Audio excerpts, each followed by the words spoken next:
Astronauts to the moon. Ignition sequence start. 3, 2, 1. Houston, we have a problem. Liftoff. We have a liftoff. We copy you on the ground. You got a bunch of guys about to turn blue. What you're seeing here is a mirage. What's going on, everyone? It's Jaron from Jeranism, back with another live video for you today. Happy Sunday. Good morning to you all, or good afternoon, or good evening, depending on where you might be on this magnificent plane of existence that we call Earth. Thank you so much for joining me. Thank you for tuning in. Shout out to those in the chat. Also a shout out to Chris Hatfield, who I see always starts my videos off with his little masterclass ad, so thank you very much for that, Chris.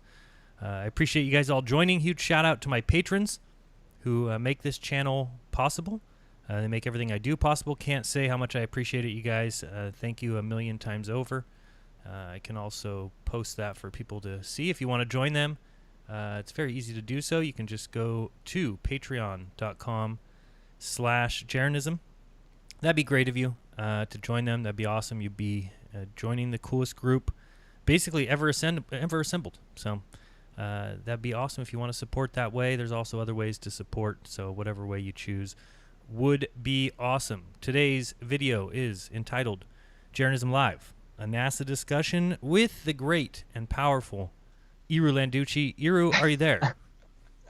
I'm here, Cheran. Hello, everyone on the chat. Nice to be again, trying to practice a little bit of my English, my perfect English, in fact. It's perfect. So nice to be here again, man. Yeah.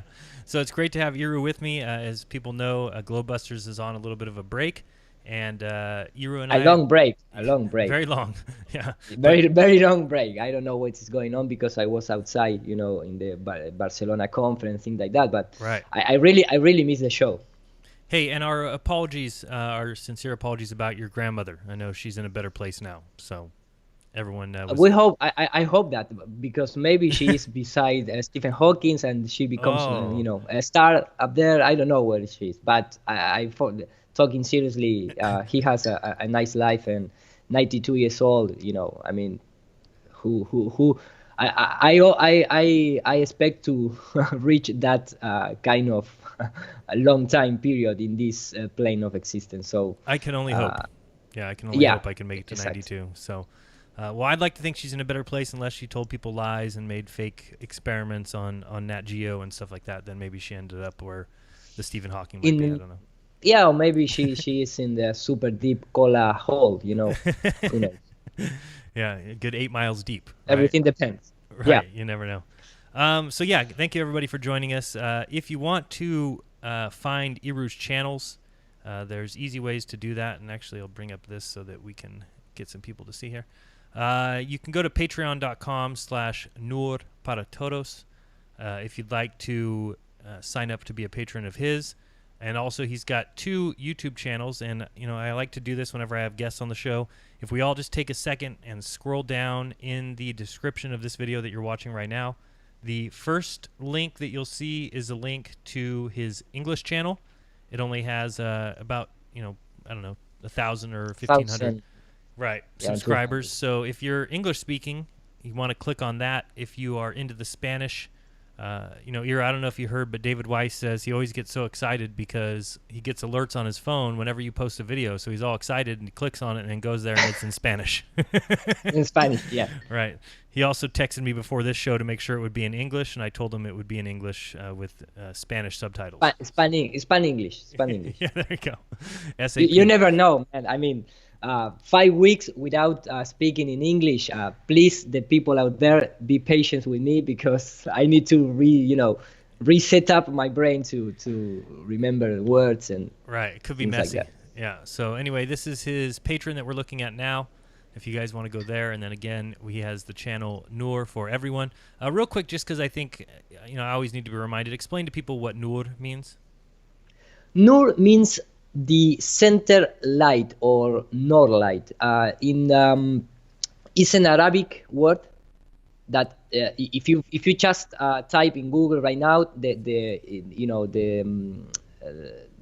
you're gonna reach immediately light, but it's light from a center. The word north or norte in Spanish comes from nur or nor. All right, so when I put that word was because I was reading a book from a Spanish guy who made the symbols of Spanish words, Latin words, things like that. So all the how the system use words to trick us. You maybe want to or wish to something happen, but you use words that are the opposite to your feeling, to your thought, to your wish. Right. So when I start to looking in this, in fact, I apply that method to the names of the scientific guys, like Newton, which invokes the new atom. It's like, say, the new sun. Or when you say my son, for example, in English, my son, all the time you are, invoking these symbols, and Nur is light from the center. And at that time, I wasn't a flat earther guy. So when this writer, talks about that being the light of the center, myself start thinking, what is the light of the center? And then when I become a flat earther, I believe that I understand a little more. Awesome.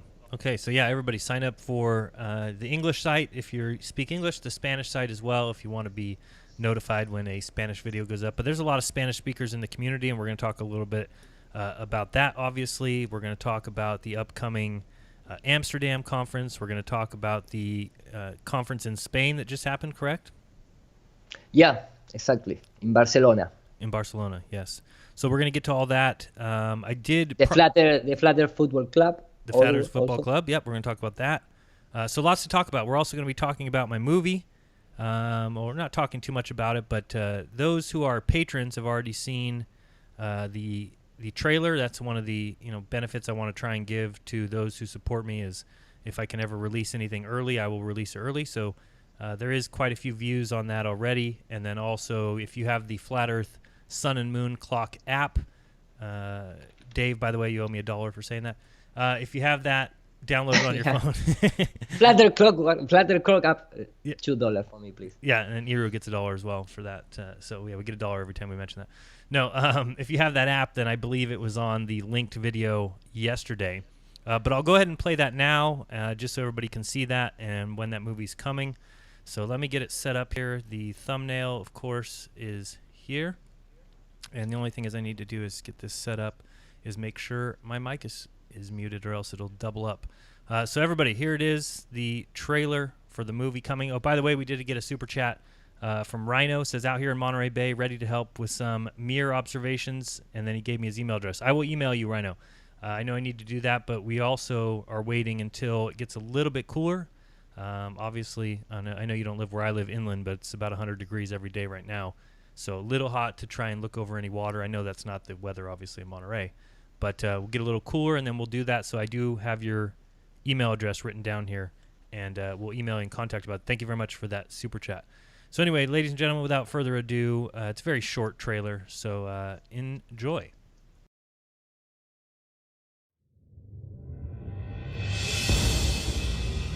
Frank O'Connor, the Irish writer, tells in one of his books how, as a boy, he and his friends would make their way across the countryside. And when they came to an orchard wall that seemed too high, too doubtful to try, and too difficult to permit their voyage to continue, they took off their hats and tossed them over the wall. And then they had no choice but to follow them, to follow them, but to follow them. This nation has tossed its cap over the wall of space, and we have no choice but to follow it. Become the capital of a scientific, technological elite. We choose to go to the moon. Dream of conquering the vastness of space. Hello, Neil and Buzz. I'm talking to you by telephone from the Oval Room in the White House. cooperation in 10 years ago, put a man on the moon. And we're going there to stay. A manned mission to Mars. Around the moon. Twin missions to Mars. Man to the moon, to Mars.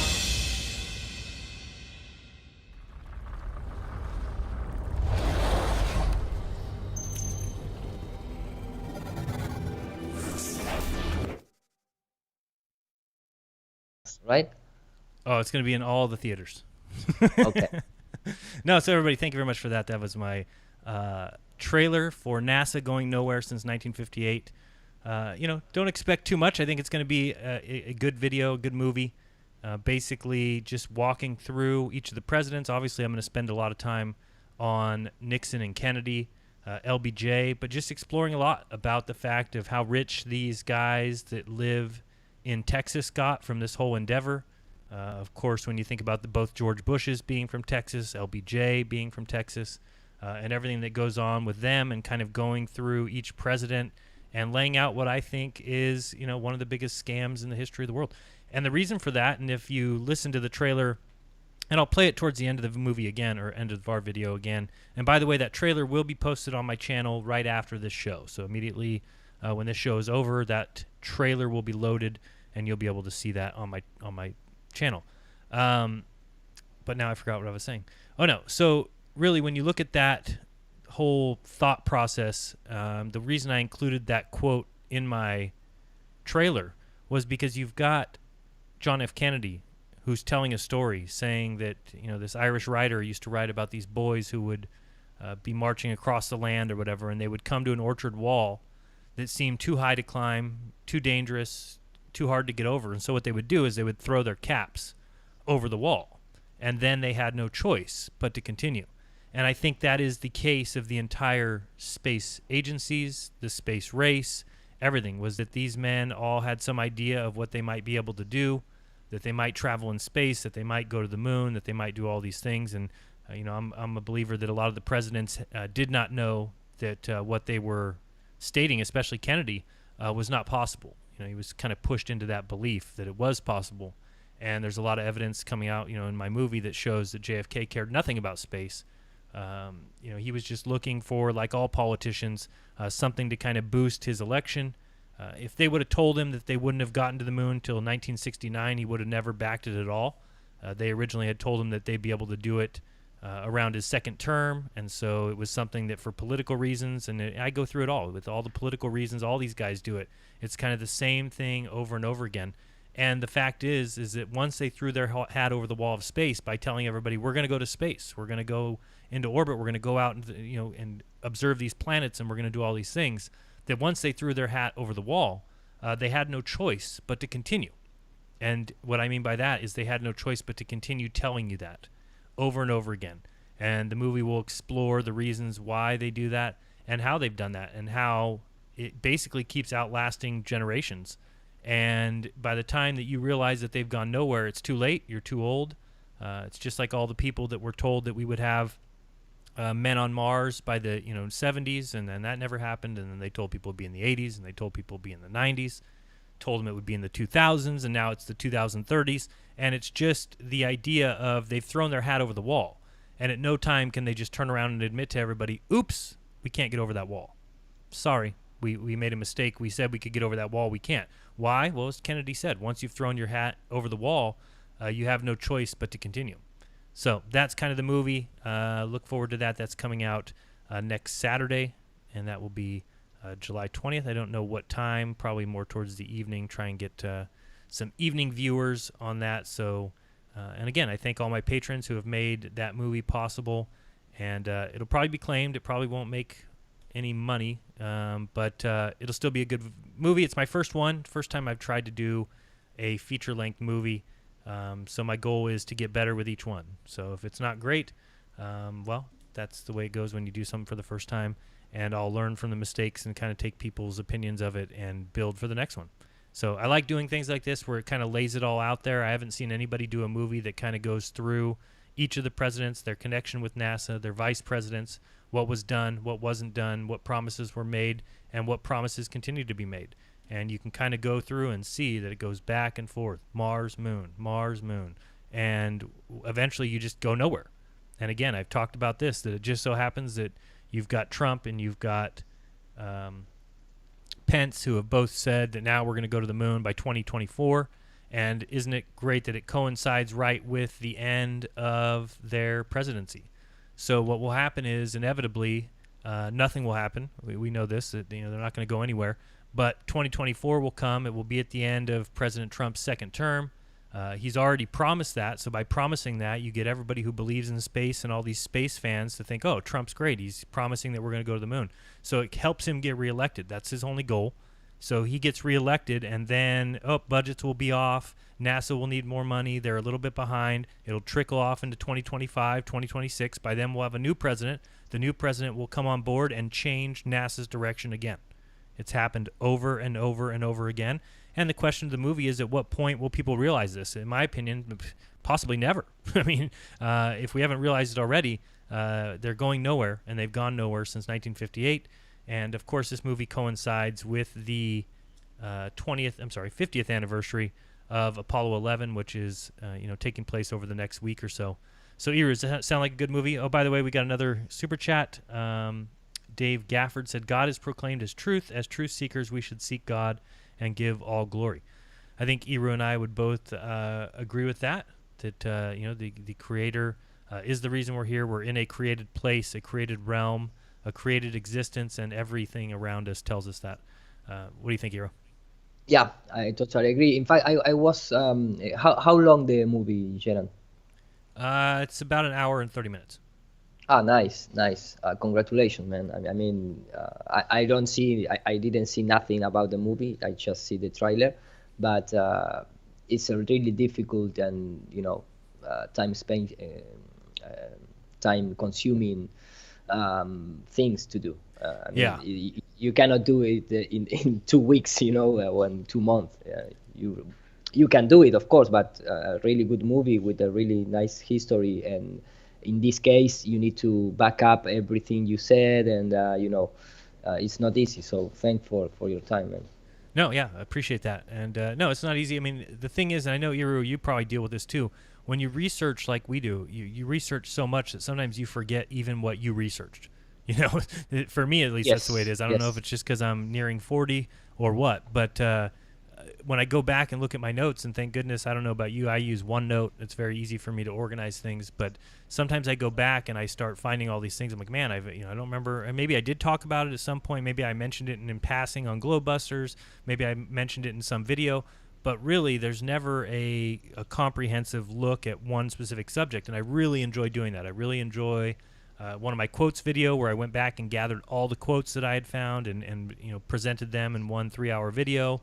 I love to do things like that where it's kind of gathering everything. I have a good George Bush movie where I kind of talk through the situation that happened back then and how I think that a photo of George Bush at a funeral with JFK proves that he is guilty of treason because, of course, according to him and according to the U.S. government, he was never a member of the CIA before his time being appointed. But then again, I found a photo of him clearly standing on the steps at a funeral with JFK, proving that he was part of that whole deal, part of the CIA or part of the Secret Service, and it just tells us that we've been lied to, that the American people have been lied to, that these governments are in it for themselves. They're in it for money. When George Bush pushes space travel, when LBJ pushed space travel as vice president to JFK, these guys were major landowners who benefited from the Texas purchases, and it's just all comes together, and really that's what the movie is. It's just me gathering all my evidence, reorganizing it, and being able to present it one time in kind of a summary fashion, and just put it out there, and then be done with that. And then I want to move on to my next subject, and then I'll do a movie about that and kind of continue on like that. Because sometimes in these shows, we just talk, right? We just spitball. Yes. We're just throwing things out there, and it's hard for people to get a good understanding. So I can tell you a lot about the presidents like I just did, but it's hard to remember that. It's hard to understand what I mean. So when I kind of put that all into one specific video or movie, I hope it's good. And again, it's not easy to do a movie. I have no movie making background at all. So I know somebody like Iru, who's done, works in a movie studio and does 3D animations. Much easier for him than it is for me, who just learned this on the fly and just learned to basically throw graphics together, make graphics, and learn to do a good audio behind it. Even the trailer that I did was incredibly difficult because I tried to squeeze so much into 1 minute. Yeah, 1 hour and a half in 1 minute. It's really difficult. It's an art to make trailer, man. Yeah, it's very difficult. There's a whole complete, people behind the movie trailers, because you need to catch the audience. It's really difficult. Yeah, it's very difficult. And then on top of that, I have I've always used the same editor. Well, I started out with a Pinnacle something. I don't know. I got it from a studio, the Pinnacle Studio. Pinnacle Studio. Yeah, I bought it for like $3 at some secondhand shop or something, and used that for about the first year I was making videos. And then since then, I've used something called Magix, Magix, Movie Edit Pro, but it's literally $59.99, and I've used that same version since I've been making movies. So the problem with that is when you try and do a trailer like I did, trying to squeeze in quotes and graphics and flying things and trying to clip very small, it makes it very difficult for my editor. My editor really struggles with being able to show me in real time what that's going to look like. It's basically just squeezing too much in too little of a time. But I think it came out okay. It's kind of what I wanted. So it's just learning. Next time I'll be a little bit better at doing that. But like you said, Iru, it is an art, and I imagine great respect for those who can do it well, because it isn't easy. Yeah, totally. In fact, when you talk about, there is like put our information together and present to the people, it's like a self, organizing thing. That is why why you should not blame NASA for losing telemetry, man, because you can experience with your own data, right? Right. Yeah. Right. They have quite a few more people working for them than I do. I know. I assume that, resources. But poor people, man. Poor guys. $52 million each day. Yeah, I can see why they had to retape over those NASA tapes, the Apollo tapes, because tapes were so expensive for them that they had to tape over the most important event in human history. Makes a lot of sense. Anyway. But the nice part is when the guy said, in fact, if we are able to, find it, we don't have the machine to play back again. I mean, right? How much money and time can you cost to build again a machine to play back? Oh, it'd be ridiculous. It's like somebody saying, "Well, we don't have a Game Boy anymore. We have all these Game Boy games, but even if we can't replay the Game Boy games. Like, what are you talking about? It would be so cheap for somebody to rebuild. Better shut up, man. It's better to be quiet sometimes. Sometimes, yeah, exactly. No, and for them, it's all the time. It's like when you got like Don Pettit saying, they born without voice. It's better. Right. And so thank you everybody in the chat. I see a lot of people chatting over there. I'll get to those. If people have any questions for Iru, maybe we can take those after we're done a little bit. But Iru, tell us first about your recent Barcelona trip. Well, that was really good times. First of all, because I made one in January in the same theater with the same people, and the theater is the capacity is for 300 people, almost 280 people.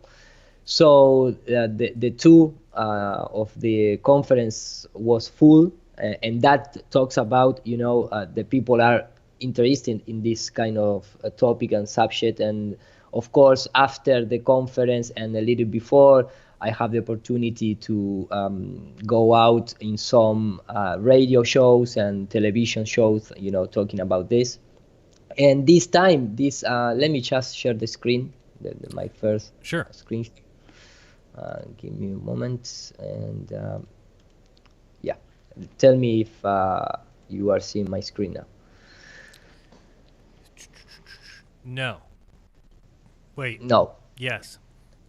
Okay. I lied. Don't, yeah, man, be careful with me. Well, this was the show. I talk about the electric universe. I give a presentation based on the electric universe. I was also with Rodrigo Ferrari Nunes. Yeah. He participated a little bit because he speak English and Portuguese, and you maybe think that the Portuguese and the Spanish are related language and very similar, but in fact it's not.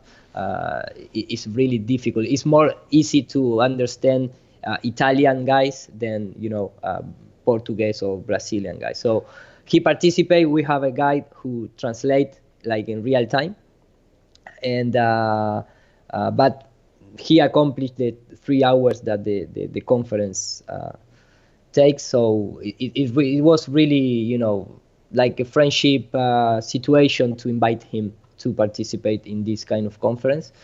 So I really appreciate that because he needs to travel from Amsterdam to Barcelona. We invited the hotel, things like that, but he spent time and effort to be there. And we talk about everything that you know about the flat earth, because we start making like a short presentation with the typical topics related with flat earth, because we need to assume that there is going to be new people in the conference, so we need to try to cover the first steps in the flat earth. So we talk about the experiments to prove the rotation of the earth or the translation around the sun, long distance photography, some experiment with lasers. In fact, this is the list that we recommend to the new ones to take into consideration. But the idea of this presentation was to talk about the electric universe. So we talked like 2 hours. I cannot complete the whole presentation. That's your specialty. That is my specialty. Yeah, that's my specialty. You and I too. But, I always can't shut up at the end and go too long and get in trouble. Yeah. In fact, but that is based a little bit in my, the enthusiasm. I don't know which is the word in English, but yeah, enthusiasm. Yeah, exactly. To present a lot of information to the people, and sometimes you need to reduce and be more organized if you want to see in that way. But the idea of the electric universe was really complete. Maybe if I have like 30 minutes more, something like that, maybe I really complete the presentation. But the very important points was understand for everybody out there. And after the conference, one of the guy, let me just go forward. Here it's gonna be here. This guy is a professional football player. His name is Javi Poves, and he's a retired football player, soccer player, and he's around 32 years old, 34 years old, something like that. And when he reached the first division in Spain, which is it's like a dream come true for a very for the people, when if you are able to reach the first division of any football or soccer club, you are like it's the dream of when you are a boy, right? Right. And when this guy reached that position after a year, he quit. And he goes out because he starts to see all the corruption inside the football that he doesn't support it. So he quit at the professional football team, and he create his own football club from scratch, with other values, giving other values to the boys that goes to that club. And after 3 years, he contact me one day, and he becomes a flat earther. So I am really in touch with this guy. And in this conference, his team was the most tallest. This was the original name of the club, right? So he started, and after 2 years, he ascended to the third division.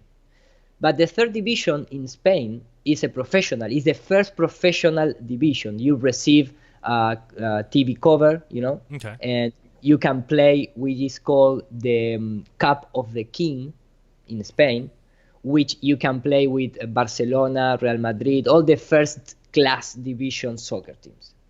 So when he reached this division, he goes to the institution of football institution in Spain, and he changed the name because he considered that will be like a really trolling action to the establishment. Mm-hmm. Because we are suffer so much censor and repression and trying to all the time to knock down. And he become with this idea and say, okay, I'm gonna give my club to the cause, and I'm gonna change the name. I know what that implies, to change the name and call it Flat Earth Football Club for the establishment. I mean, right. It's not. I have a restaurant and I'm gonna change the name of my restaurant. This is a professional club right now. So changing the name of this, before changing the name, if you type Javi Pobes, you're gonna just find, some sport things. And now the first thing is Javi Pobes defends the Flat Earth movement. Javi Pobes is in the Flat Earth movement. This guy is crazy, blah, blah, blah, blah, blah, blah, blah. But the real thing is that he did it. Right. He become successful in doing that because the establishment of the soccer in Spain, they cannot allow you to change the name of the club. You can put whatever the name it is. Right. So they need to eat it. Right. So take it too bad. Exactly. He goes, change the name for the club, and he presented in our conference. He presents, of course, it's in Spanish, but the main topic is that the slogan of the team right now is "We play for the truth." Nice. And of course, the players inside the club, they are not obligated to be flat earthers. Right. No. It's not a requirement to play. No. Exactly. It's not something that you need to be to play in that club. But the nice thing, the funny thing is that, for example, the last soccer campaign that was the last year that they won, they win and then they ascend to the third division. Anytime they go out to the field, they put all the hands together and they say, they scream, "How is the earth flat? Why we play for the truth?" And he brings that kind of behavior inside the club. Of course, right. If you want, you can shut up your mouth and don't say nothing. But the people inside there, I mean, the soccer's players, of course, make questions. Right. Because this guy is the president of the club. Right. He's not just some regular guy inside the club. He's a president. So if he puts that name to the team, he needs to know why, or at least he needs to explain why he is a flat earther. And this guy is, and sorry for my English, I know that I maybe made some bad words, but this guy, for example, from 3 years to now, he participated like in 3 radio talks defending the flat earth, and he's a soccer guy. I mean, he can be a flat earther without the obligation to defend in public his beliefs. Which is sometimes the hardest part. So he's exactly. Exactly. But this guy, because he had that spirit from the soccer to, in fact, he plays in the position where you are a defender. So he jumps to the stage and he defends the position in the real life with his, closest family, but also in public, in radio, in TV programs. And of course, you can imagine right now, after changing the name of his club, he received tons of phone calls from colleagues, from TV shows, from radio shows. The majority of those calls was really aggressive, and it all in Spanish. But the guys who interview him, they are really aggressive guys. They are not, comprehensive talks. They are like, you are crazy, explain me this, explain me that, and why the sun. And the guy say, look, Landucci and other guys that I'm not going to mention, but they are the representative educational part of the club. If you want to know things about the flat earth, you can talk the manager of the flat earth instructions, with me, I can explain you few topics, but with me, if you want, we can talk about football. So you call me for talking about football, we talk about football. If you want to talk about the flat earth, I can invite you and you have a private session with these guys, and then you explain everything. Of course, in the TV and the radio shows, they don't want to that. They want to ridiculize and things like that. But the nice thing, for close the topic, is that we now have an official flat earth football club without nation, without country, without city. It's just the first the first club in the world without any position in the world. It's for everyone, if you want to see it that way. And one of the T-shirts, the commemorative T-shirt, was for the astronaut, for the Spain astronaut Pedro Duque, and he sent it to Pedro Duque. Right now is the Minister of Education and Technology in Spain, because they use the astronaut to make it public and create this hero idea. And now he was a NASA astronaut and ESA astronaut, and now he commands our education and science and technology in our country. So he's a hero. Imagine that. Well, this guy needs to address very few times the flat earth thing, because of course in Spain there is an also revolution in terms of flat earth. So he's an idiot. But it's the copy of Don Petit, but in the Spanish version. Oh boy! Forrest Gump, Don Petit, and Pedro Duque is like the triplets. The son, the father, and the spirit. It's something like that. So it's amazing. So to provoke, to be a provocative campaign, we send to the to Pedro. To Pedro, we send the T-shirt. So just for making the things a little more mixed. Right. And but the thing is that we have a flat earth football club for everyone, and the idea is to troll the establishment. And of Awesome. course, they are real people with real, life, and they play to one and trying to ascend to second division and then to first division, all the time with this name. To the rest of the world, knows there are people that are flat earther. Well, I can tell you one thing, that they are my favorite football club. Me too, man. I mean, I can tell you that much. right, right now, yeah. Yeah. Of course, I translate the web page just with the Google translation because they are not able right now in English. But this is something that we are going to do. And there is just the idea is, for example, in January, maybe I'm gonna be in Madrid instead of Barcelona, giving a conference. So the idea is that the club pay for that conference and invite people, and the idea is trolling the establishment. Right. Simple as that. Simple as that. Awesome. Can't think of anything better to do. Yeah. So anyone who wants to, investigate a little bit, the official webpage is just flatearthfc.com. You can enter here and check for your own who are behind the club.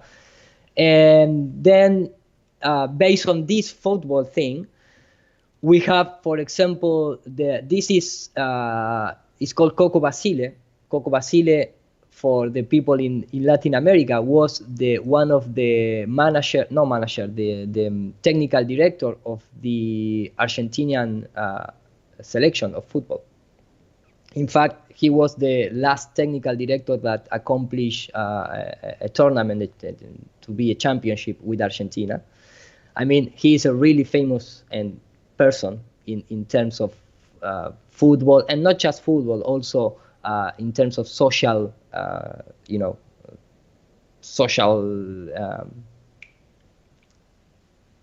background, if you want to see it that way. And he becomes a flat earther too, like 1 year ago. And he contacted me, and of course he sent a message to the Flat Earth Football Club. So all the important press media in Argentina took that notice and start to speak about the flat earth again, and start working. Our objective to trolling the establishments immediately start working. For example, the goalkeeper of the selection of Mexico contact me also, and he becomes a flat earther. His name is Alfredo Talavera. But what I'm trying to say is, for us, and at least for us, this is important, because these guys has, when you enter to the Twitter account or the Instagram account, they have like 200,000 people. Right. And these guys play in the middle of the Roman circus, and he are now, like being trolling the Roman circus. Right. So that's, for me, is very important thing. And that was a little bit about the Barcelona conference. And the last thing is, for example, this guy, and with this I finish up. Sure. This guy called Arturo Vidal. He's from Chile, but he plays, Arturo Vidal. He plays right now in the Barcelona football club, which is the one of the first clubs in the world in terms of football. And he was taking a live conversation with his son, and live on Instagram. And he, the father started talking about, "Hey son, what are you doing? You are playing Fortnite." And the son says, "No, I'm researching the flat earth." Oh, that's and awesome. the fact, and that was live in the. Arturo Vidal is a guy that has millions of views, right? But I present this because something is start happening in the sport field based on soccer, which is the most popular sport out there, right? And just that. Yeah, that's awesome, man. Any way we can get it out there, and these guys are doing a great job. And like you said, they've got, way more followers than we do, way more Twitter account followers than we do. And so, yeah, they just mention it one time, and it goes a lot further than you or I could push it. Totally. And in fact, after this Barcelona conference and all these things, When I get back to Argentina, I was invited to one of the most biggest television's channel here in Argentina, and they was very respectful, abording the topic of the flat Earth, and they allowed me to, talk about whatever I want. In fact, I'm gonna put a little speed up, and I start present because here we have the total eclipse of the sun 2 weeks ago. So they are all talking about NASA and the eclipses and blah blah blah blah, but the flat Earth movement is an agenda. So they contact me, and I was there to talk about the point of view of the eclipses via or based on the flat Earth theory or reality for us. And after talking about the eclipses, immediately I'm start talking about the elites and presenting all the heliocentric guys behind this cosmology that we have today. I take out a $1 bill and show the pyramid and start to talking about all these, Satanists and Luciferian guys in the television. So you can imagine the reaction of the people, of the journalists. It's amazing. I bet it was great. Do you think it's easier to talk about NASA to those guys because it's not part of their country? You know what I'm saying? Like for us, I mean, when you get on the news, if you get on the news, I mean, they think NASA is the greatest thing in the world, of course, because NASA is American. But here is is more pronounced that feeling, because for us, we are the third country. We see, in terms of social behavior, we see United States as a god. So here NASA is like super wow important. So there are more fans than you maybe to NASA, and they don't even know why they are so fans from NASA, but they trying all the time to defend the establishment. They trying to defend this heliocentric model even without knowing what they are trying to defend, because these guys are just simple journalists. They are not scientists or physicists or engineering or astronaut or whatever. So they are just journalists, and they have this play role to trying to debunk you. It doesn't matter what is the topic you're gonna bring to the table. The television needs that all the time. Needs to be in opposition, because if not, the people get boring and change the channel. Right. No. And, it's crazy, as I've heard too that 90% of people, talking about how much they don't even know why they're fans of NASA or something, but 90% of people in the world have seen less than 15 seconds of moon landing footage. It's just crazy to think about. You're like, because they, what do they show? They show a little clip of a guy putting a flag in, and that's all people have ever seen. And because they saw that, they all assume that it's true. They've never even researched it or gone into depth or seen the nonsense bouncing on the moon when they go behind the car and look like they're jumping on a trampoline. Of course, they never show that when they're not behind the car.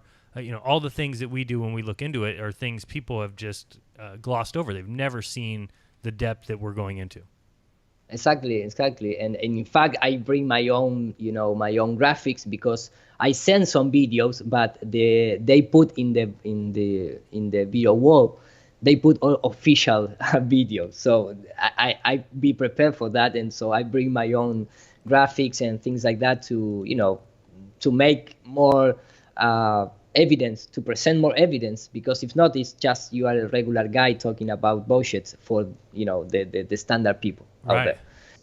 But in terms of social movement, this is what is going on here in Argentina, and not just in Argentina, in Chile, in Uruguay, in Latin America, and in South. In fact, we have a group of study. It's like an FA core, if you want to see in that way. But in Chile, and these guys are, I think the name is Surveyor Engineering, and they make this observation in Chile, which is around 40 kilometers, because they are presented with credentials, because they are surveyors engineering. So they have that license and this credential to present, this kind of information. But they make all this measurement, and of course you can see all the description, the equipment that they use, all the the equations, the mathematical part behind the results. And of course, when you go to, let me just go straight to the conclusion, but the conclusion is this: according to the study presented and the results obtained, it's categorically conclude that there is no curvature in any of the observed sections, and we're talking about 40 kilometers section. But they presented as official paper. Mm-hmm. And this was about 2 months ago. So of course, you know, the establishment is going to take that and put into the box, and maybe who knows where that box is going to be end.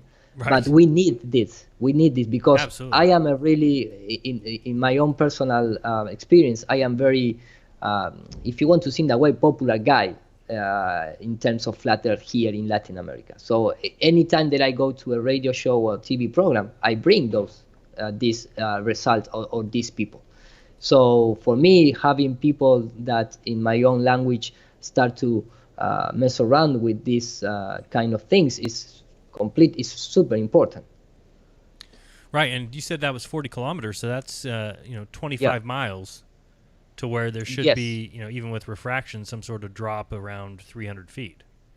Yeah, and they make with all this, regular equipment. They play with the same cards. Mm-hmm.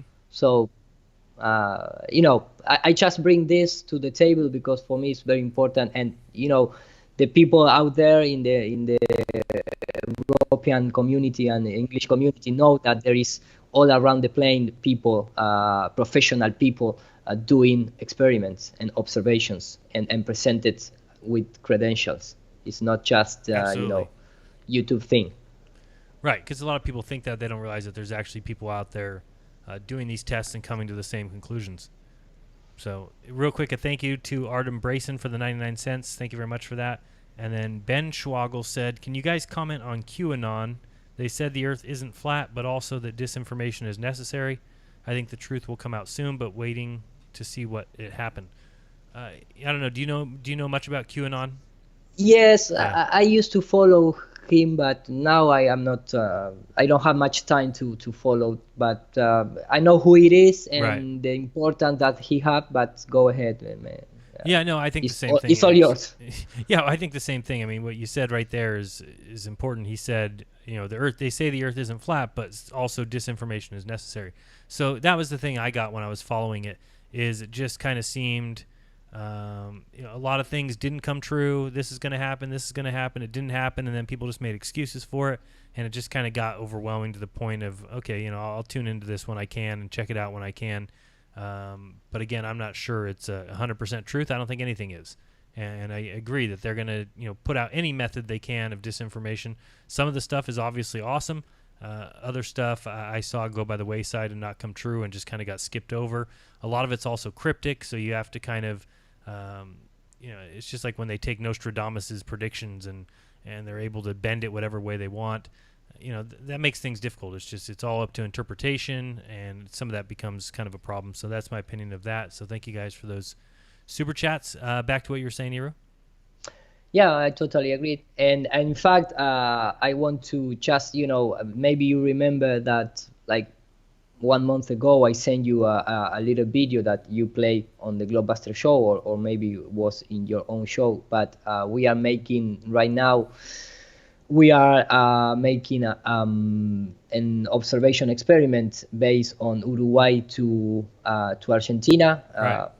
We're going to afford this maybe in 1 month. I'm going to translate very quickly in English. But, the objective is the same thing. I have with friends of mine, we have this FA Core group also, but in Argentina called R-Flat, for Argentinian Flat. We start making the aerostatic balloon that reached 24 kilometers because we have a cable that was ripped apart, and the balloon goes down, and we can recover it after a month that was lost in this jungle, if you want to see it that way. Right. And right now our objective is to accomplish the the observation between Uruguay to Argentina. This is the skyline of Argentina, and we have 54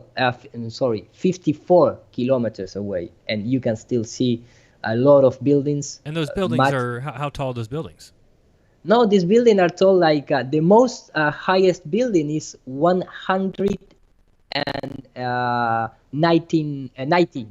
meters.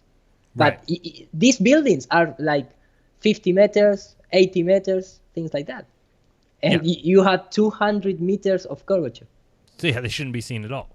At all. But the problem is that this picture is from a tourist guy, and you know how these things work. Right. We're gonna make like a little documentary about 40 minutes and create all the background to present to the media like an official experiment or observation.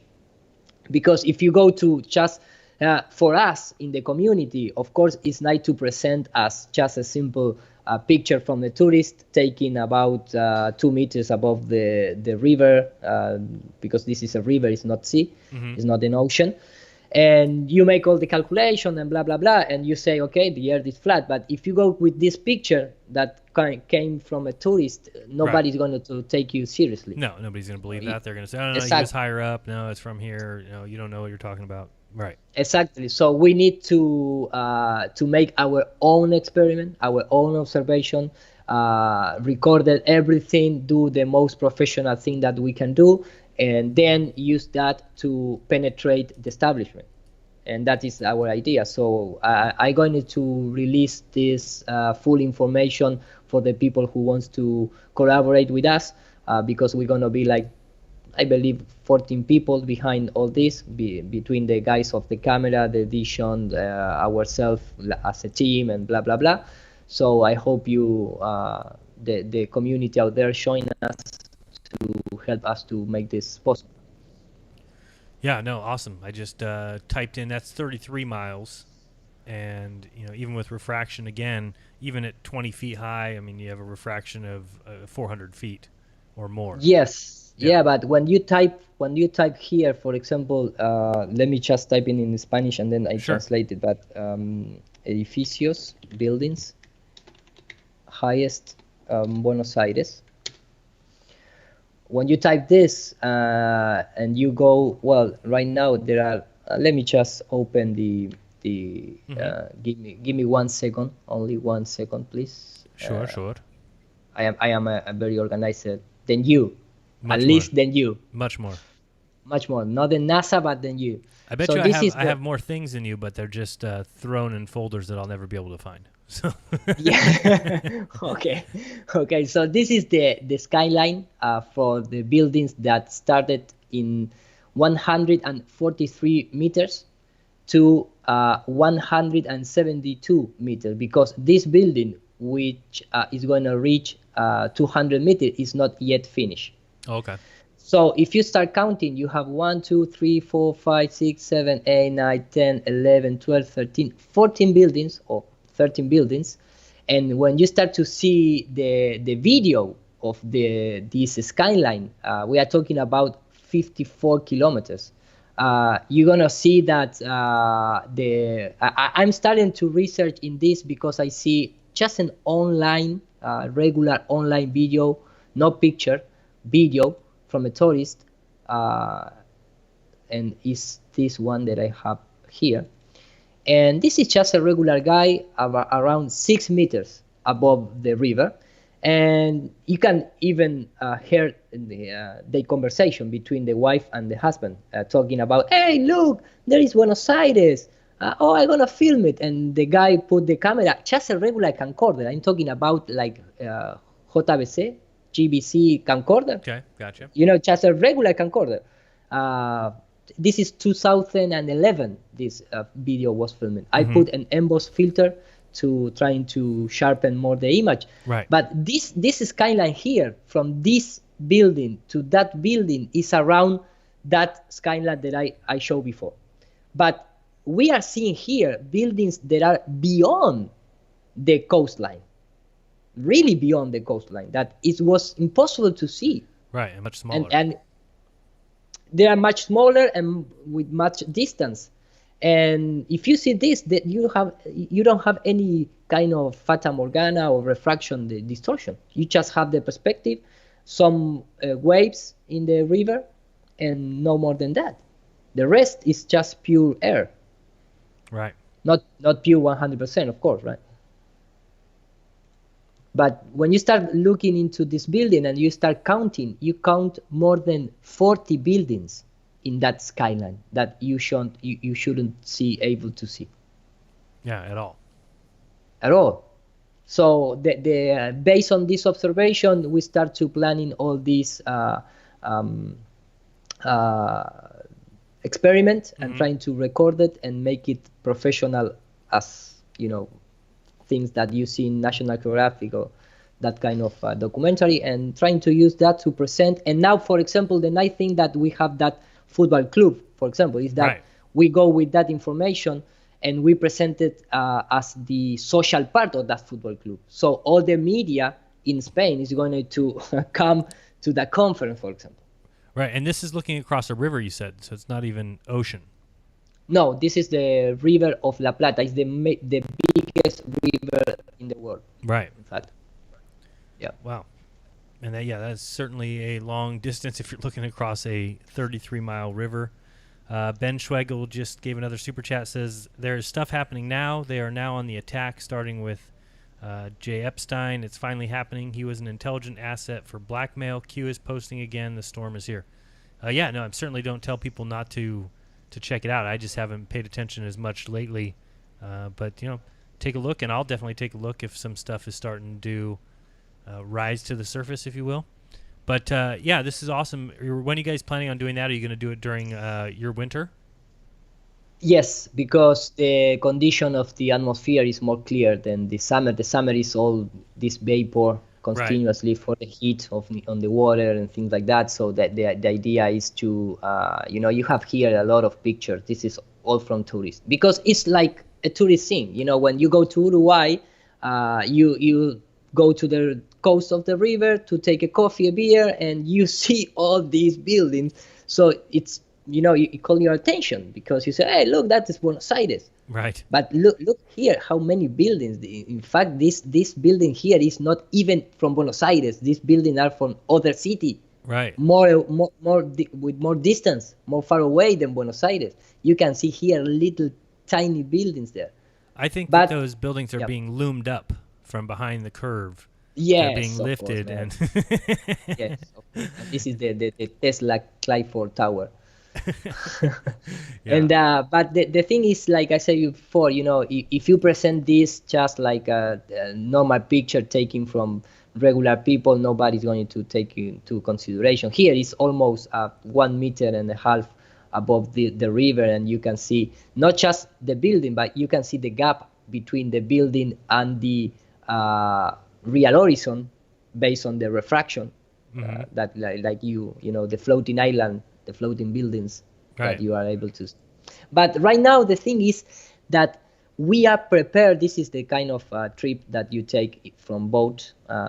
You just go from Uruguay, and the guy who is in this, this is just a tourist boat. You pay and they cross over to Buenos Aires. This is the skyline that we see before. And I think that we have the opportunity right now where the people... Yeah, you can rewind that and play it back. I mean, it just shows you so well that it's perspective. That completely. Man. Right. I mean, you can just see that nothing's falling behind any curve, that things are getting smaller with distance. Completely. Like in the real world. Right. Because we don't live in orthographic view, first person. We are in the perspective first person view. We experience like that. And I mean, at least here in Latin America, we call the attention of the establishment in terms of the mass media. So anything that we want to do and present it, the mass media is going to take it, because there are innocent people here. I mean, they are not, because we don't have NASA, we don't have ESA, so they need rating, and they need put something on the screen. Right. So it's a nice opportunity to accomplish this. Yeah, nice job. And looking forward to seeing more work that they do, the AR Flat group. Yeah. Okay, man. Thank you. I'm gonna stop sharing if you want to share something. Sure. I need to attend this call because it's from work. No problem. Give me just a few minutes. Okay, sounds good. I was going to play a video shortly anyway that I saw today.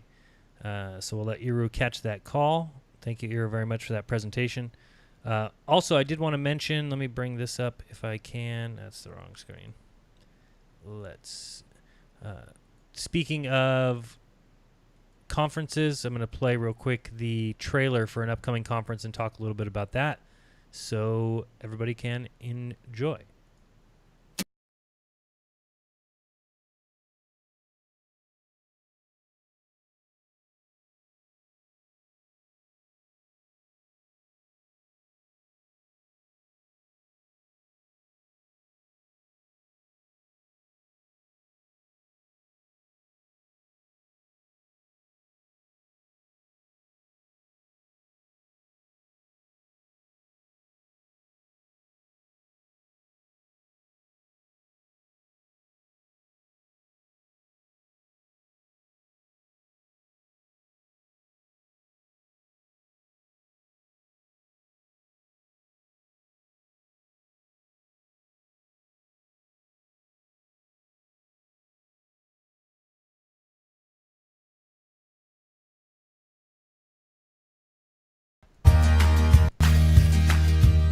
So just bringing that up so we can leave it on that screen while I talk about it real quick.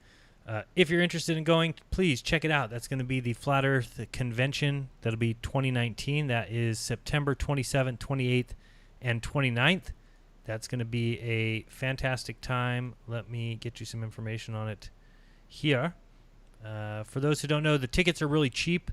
It's $55 for pounds. Sorry, this is in pounds, I believe.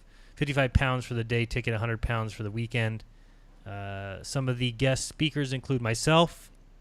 Roxanne Glenn will be there. Iru Landucci, the great and powerful co-host of this show, will be there as well. Karen B. will be in attendance. Dr. Zach. I'm sure everybody knows Dr. Zach. Paul on the Plane. Awesome to have him there. Rodrigo Ferrari Nunes. If you don't know who he is, he's a PhD scientist who will be there. Dave Murphy.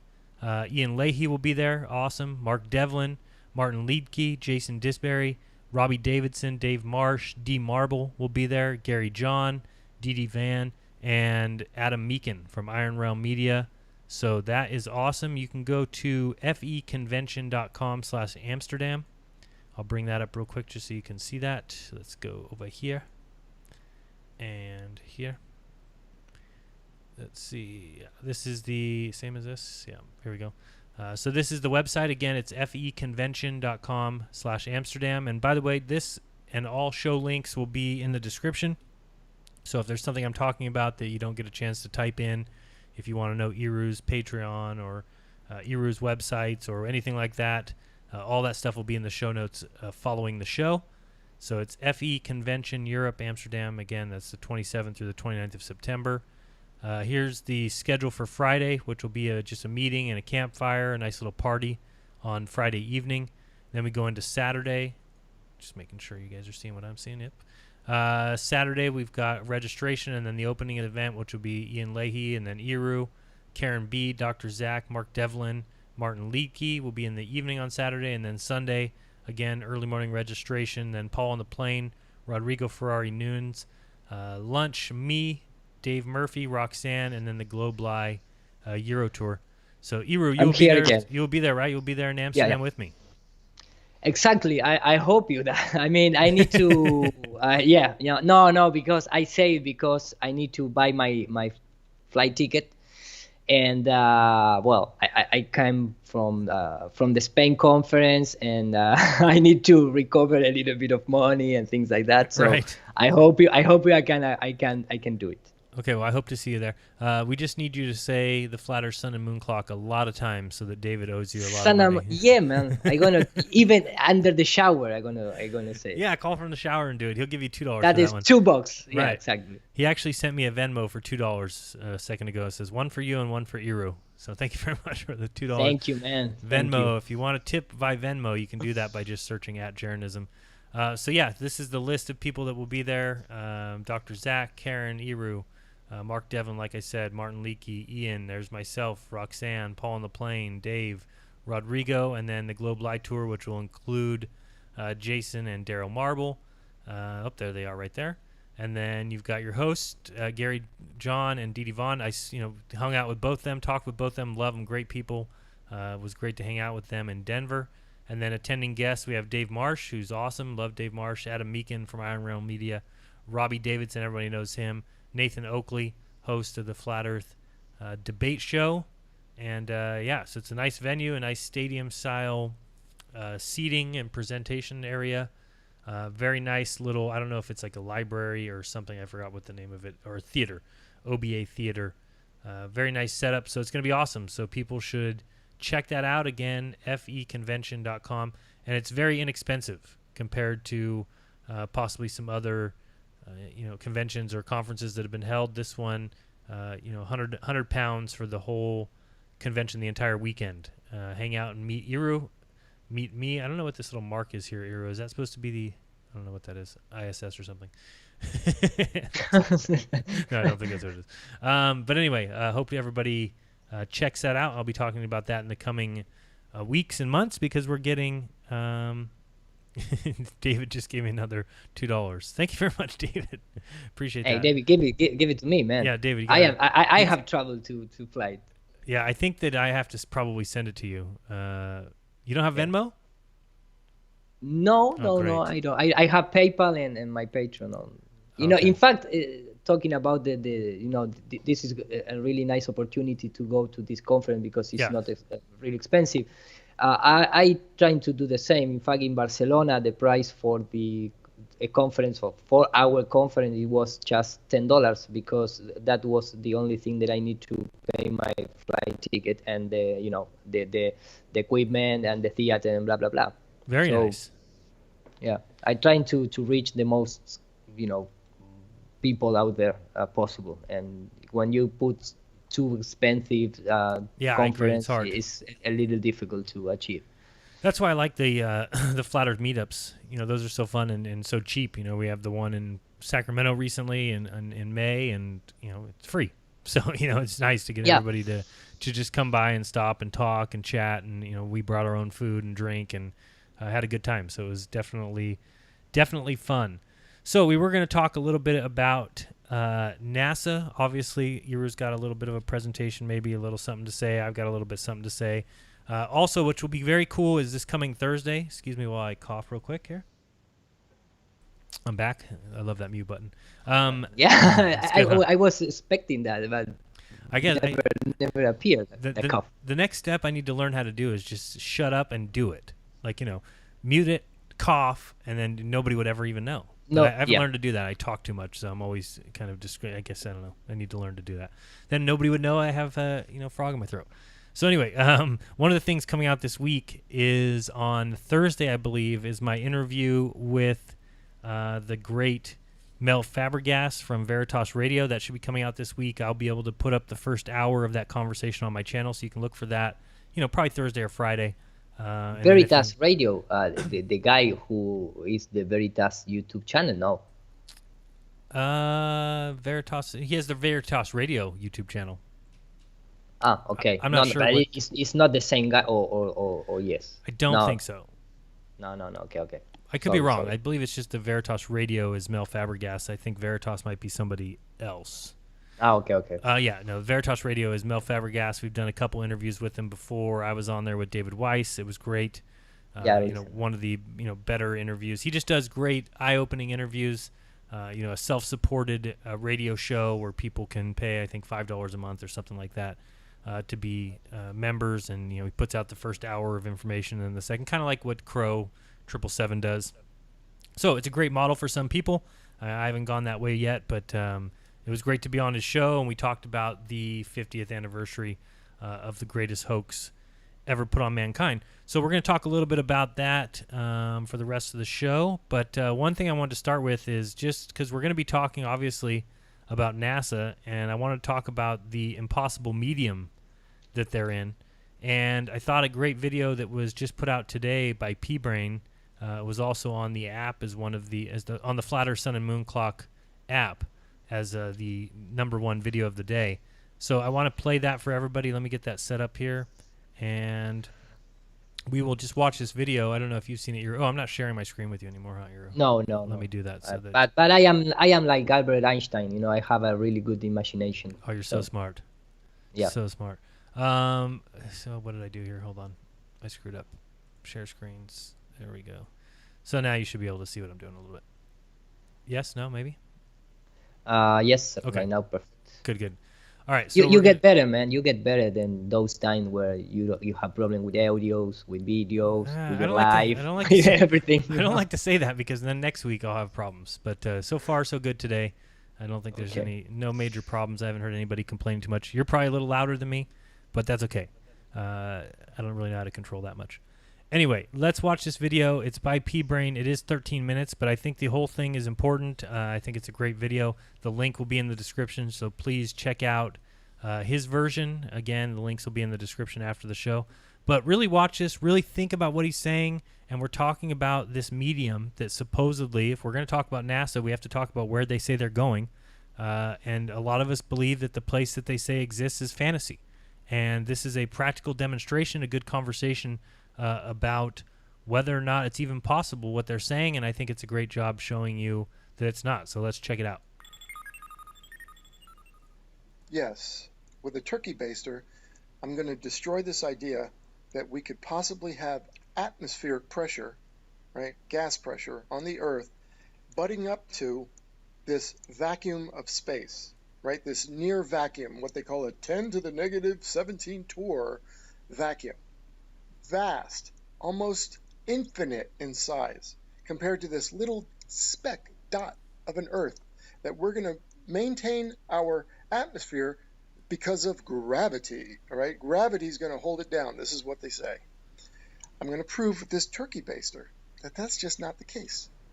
You see, and I'm also going to show you I'm blowing out, so the air comes out of that turkey baster flying out. Now I'm squeezing this ball right on the end of it, and it's a ball that bounces right back to its shape. So as I squeeze, let me squeeze it, okay, as I squeeze down, I flattened it and I squeezed the air out. Now, at the moment I start to let go of it, it starts to create a vacuum because it's creating a bigger container than the atmosphere that's in it. And so what happens is the air rushes right back into it. I mean, like at the split second, or I don't even know how fast, but whatever. It goes right back in. And then I squeeze it and the air shoots out, and it comes in even faster than I can squeeze it. It just, as soon as a vacuum appears, air rushes to a vacuum, much like these tanker cars, right? These tanker cars, they suck the air out of them, and boom, they smash like this. They suck the air out, and then the air molecules want to go to where there's free space, right? A vacuum is void of other molecules, and so molecules like freedom. They like to go where there's space, and they want to spread out, and so they will fill the space. So in an attempt to fill the space with this tanker, they smash the walls in. So you need to have some kind of barrier between air pressure and a vacuum, or else that happens. See, they didn't even get near a vacuum, and it collapsed. NASA has a vacuum chamber, and the walls are 6 to 8 feet thick. This is so that this doesn't happen to their little facility where they do some vacuum tests or whatever. Okay, so back to the baster, the turkey baster. So when I let go of that little, for lack of a better word, I can't even think the little ball on the end. When I let go of it, I've just created a vacuum, and the air rushes in. Okay, now I'm going to squeeze it. I haven't created a vacuum yet. I've just taken the air out of there, right? I've made the container smaller.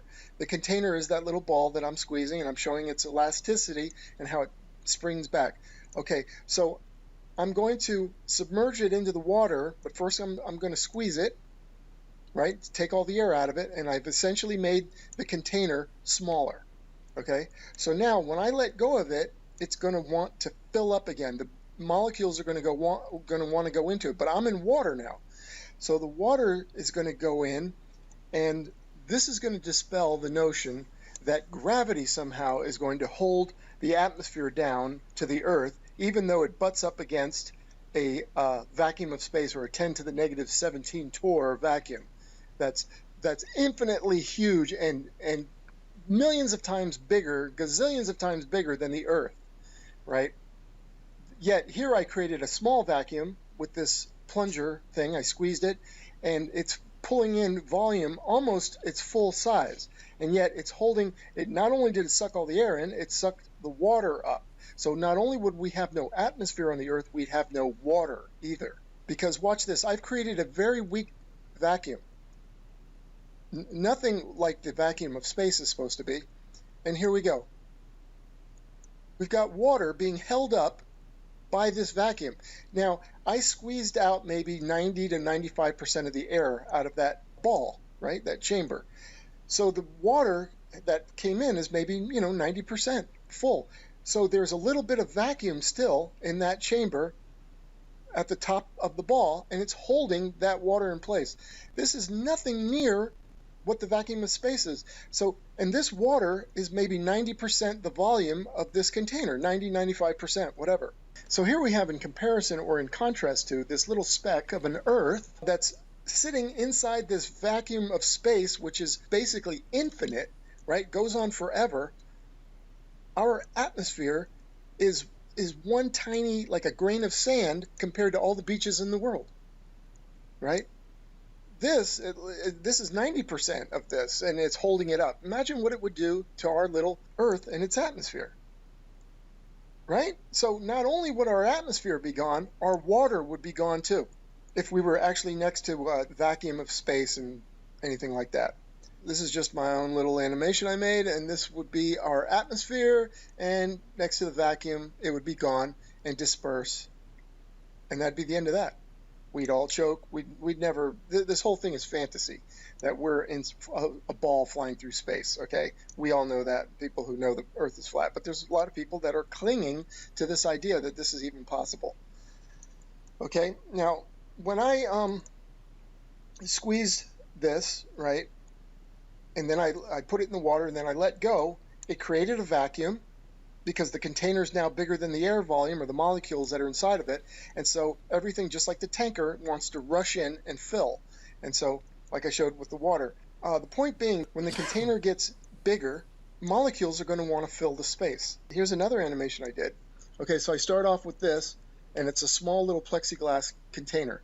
Now, I'm going to stretch this container, but yet I'm going to keep the same amount of air molecules inside the container. So as I stretch it, it's going to become like this. It's becoming more and more vacuous and lower pressure, because it's a bigger volume and less atmosphere inside.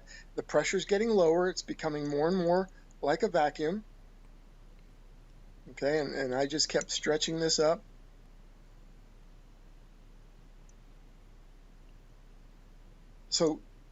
So essentially what's happening is the container's getting bigger and the air molecules are spreading out, so it's getting closer and closer to a complete vacuum, right? And I'm stretching this up into the sky. You can just imagine this at the end here. I'll show you. So I've stretched this up high into the sky, whatever it is. Bigger volume, less pressure, because I didn't add, think of it as a hermetically sealed, airtight container, and it's strong enough to take this, increase in low pressure, this vacuum, right? So all the molecules keep spreading out. I made this so that as I actually stretched this container, the little circles in there spread out. So I haven't added or decreased the amount of molecules, little circles, and they've spread out with the stretching of the container. That's exactly what would happen on the Earth if we were next to a big vacuum container. Our atmosphere would be gone. And yes, even in this, there is some gradation or stratification of the air molecules and the particles and what have you. And we experience that on Earth. We have 14.7 psi at sea level, and it gets less and less as we go up. But the reason we have gas pressure to begin with is that the antecedent for gas pressure is a container. You have to have a container. So a pressure gradient is still gas pressure and still requires a container. And this explains why we have a gradient. Besides, we have relative density, right? Like I said, heavier or more dense particles will gather at the bottom because they're stacked up, right? And they have volume to them, they have density, they have weight. And so because we have a limited ceiling, they say, well, the atmosphere just keeps getting thinner and thinner as you go up until you hit the vacuum. Well, no, that's not possible. Just like I showed in this container. As you stretch the container, it's only because the container is finite. There's a ceiling, and it's not that high of a container compared to this infinite universe of infinite vacuum. This has a limit, a container. If you opened up our atmosphere to the vacuum, the infinitely large and infinitely big vacuum of space, our atmosphere would be toast. It would be gone. So because this is a limited size container, as we get to the top here, I'll show you, there you go, there's a top to the container. But if you kept going into space with this container as high as, just keep going for like millions of miles, you wouldn't find any particles. It'd be near a vacuum, complete vacuum, and you couldn't find any particles because they will fill the space, just like I showed with the tanker. They want to get into that tanker, right? That's why NASA has 6 to 8 foot walls on their vacuum chamber, because the molecules want to get in. And so, like I showed with the turkey baster, not only would we not have any air, we would have no water. Because this vacuum that I created here, this is a mild vacuum. It is certainly not the 10 to the negative 17 torr vacuum that they say space is, which I guess means close to a perfect vacuum. Out in space or whatever, but there is no space. Of course, the whole thing is a fraud, because you can't have it. This defies logic, and it defies what we see, the second law of thermodynamics and entropy. And what we observe here on Earth is that high pressure goes to low pressure. If molecules have space, and you can see with this tanker, the tanker imploding, the opposite is you blow into a balloon, like me blowing the air out of the baster. Molecules going out would cause a reverse pressure. That's why things can explode. Air pressure builds up in a container and it blows it out. Air pressure decreases in a container and it implodes, like these tankers. And as the container gets bigger, the molecules will go out into that container. And again, having this vacuum of space up against our atmosphere with no barrier between, this fantasy they call outer space, can't be, because our atmosphere would be gone. It's the nature of the particles to go out and fill the space. And gravity? Well, no, I just showed you. I'm here on the gravity ball right now doing this experiment, and the water with a very mild vacuum that I created with this turkey baster is going up into the vacuum chamber, which I made at the top. As I squeeze that, now I let go, I created a vacuum chamber at the top. And what did the water do?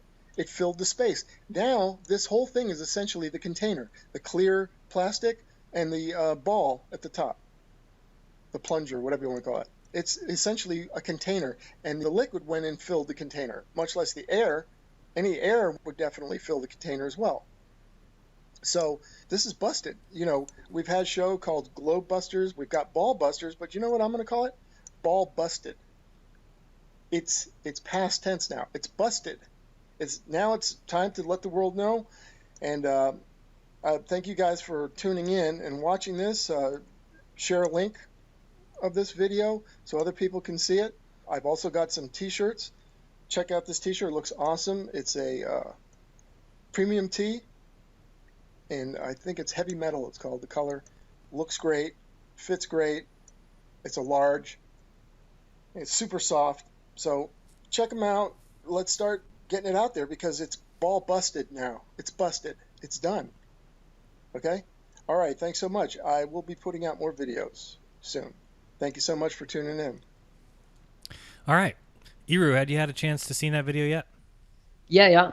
I am really follower of P-Brain YouTube channel and his observations.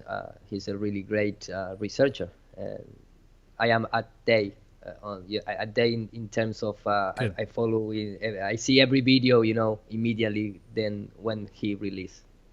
And I just clicked the link that's right below that video, and again, the link will be in the description. But if you want to, oops, I should probably do this one for you instead. Yeah, so you can check out some of his designs for his shirts, support him if you can. But to me, it's just insane sometimes how easily this stuff can be demonstrated if you simply accept the simple truth. You know, and you can deny it. You can cry about gas pressure gradients. You can say, use the Earth as your only example. I mean, when people are asked on Nathan Oakley's Flat Earth Debate Show for one example or demonstration of a vacuum next to gas pressure, all they ever have is the religious belief or the religious assertion that Earth does it. That the fantasy of space to me is just that. It's a fantasy, and you can't just assert, oh well, the Earth's atmosphere is the only example we have of gas pressure sitting next to a vacuum. No, the gas would fill the space. It's pretty simple. Yeah. In fact, I remember that I don't know exactly what was the show in Blockbuster that I asked for an evidence that non-evidence because I mean the all fluids you can call water or you can call gases are driven by temperatures in the majority of its behavior. So I mean, the gases go up, go down, or turn to the left or to the right, whatever direction you want to put it. Is based on vorticity, and that vorticity is caused by the different in temperatures. Mm-hmm. And of course, you can turn on a fan, and you're going to blow away the gas and blah blah blah. But I mean, there is no proof that gravity, even magnets, can hold down gases. No, I've never seen it. I never seen it, exactly. In fact, anytime that people want to interact with gases and trying to manipulate his behavior, they need to almost freeze down, almost taking into 0 Kelvin to use with magnets or things like that. So in regular temperatures and atmospheric pressure, you don't have any proof to bring down the air, or is based on vorticity and turbulence caused by the different temperatures. In fact, the winds is based on different temperatures. So I mean, it's all related with that. For me, that is my opinion. Okay, but you need to have, and I don't know what the word is, if it's a container. You need to have a conditions that contain the gases. If not, it's gonna go away immediately. Yeah, no, I totally agree, and yeah, I mean, I've shown examples of it before that, there's no way that it would hold it down. We already know that you could create a vacuum chamber and just create a separation in the middle towards the top, and if you have a vacuum on one side and you have atmosphere on the other, the second you open that little portal, all the air is going to escape and fill the space. It doesn't matter if there's some of the air that's closer to the ground, and P-Brain showed it great in that video. And again, please check out that video. Please like it. Please buy a shirt from P-Brain for doing such an awesome job. But just wanted to really show that. Soft. Yeah, really soft, excellent shirts. Really soft. It's a premium tee. And again, I'm going to have to redo my T-shirt. I've had a lot of people asking me what happened to my NASA Going Nowhere Since 1958 shirt, which was going to coincide with the movie and was my best seller. But NASA claimed trademark or copyright infringement on my shirt. And really? Yeah.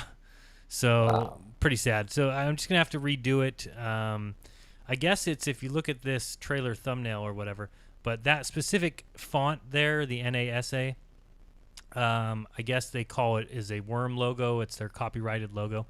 It's just, I guess you're not allowed to use that logo. So I'm going to have to redo the shirt.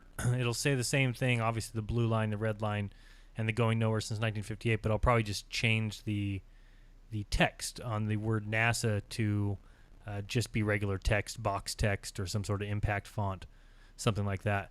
And then re-put that shirt up, hopefully in time for when the movie releases, so that people can get that shirt if you want. If you're one of the lucky people like myself who got one early, you have a collector's edition, because I think I sold maybe 15 of those shirts, and you were one of the only 15 people. Careful.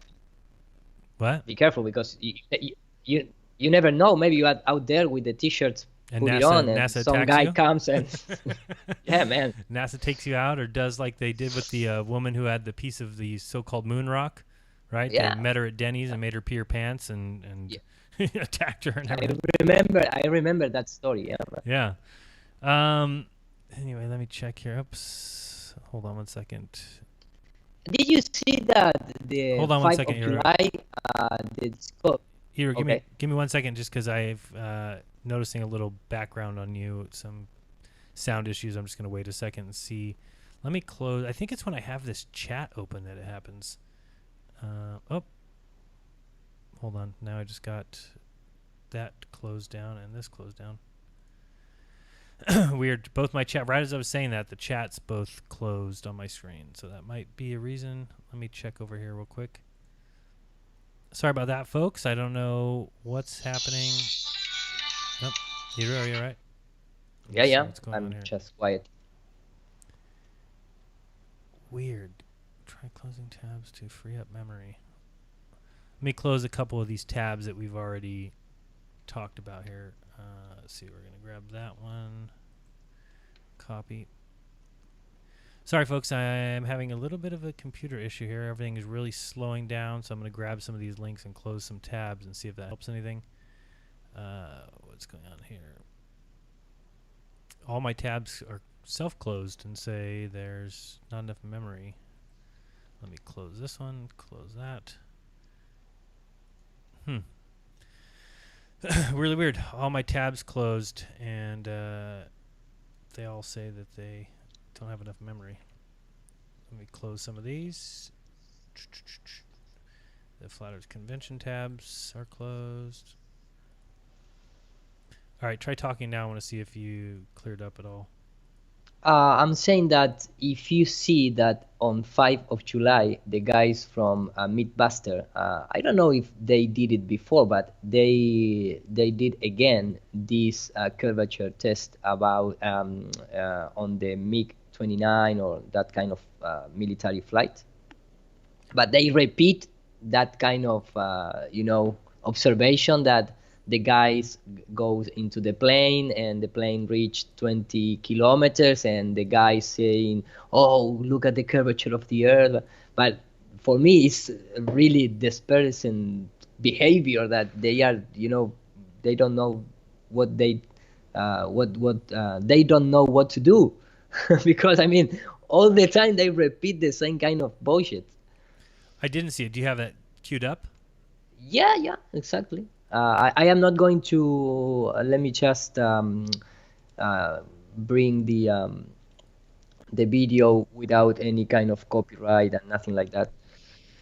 Let me just share the screen. But okay, and I'm sharing right now. So tell me if that is the case. I don't see it. Let me go to the call though. Here, hold on. Yes, okay, I see. Okay, I'm presenting. You can say that. Yes. Okay, I am waiting in the live Okay, go ahead. feed. You're good now. Okay, perfect. So, I mean, this is from the official Discovery channel.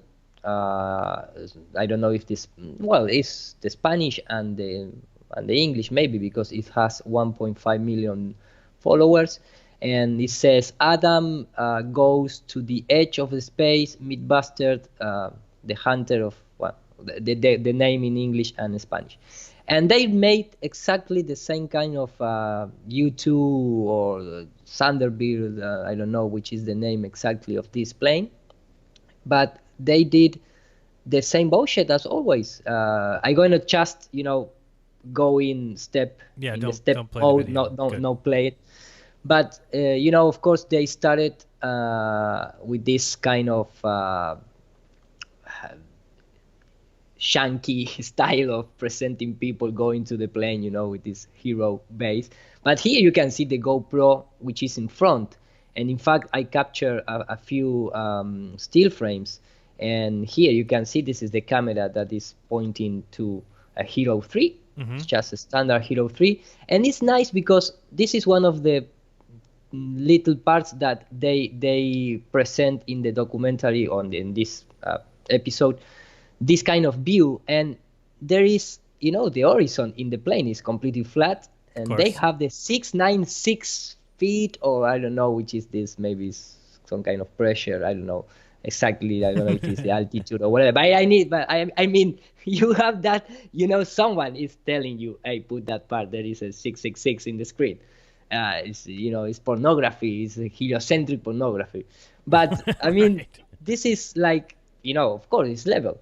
And when they go to the front view, this is the part with Adam saying that, I can see the curvature of the Earth. Boy. When, of course, when you contrast, you can see that there is not the case.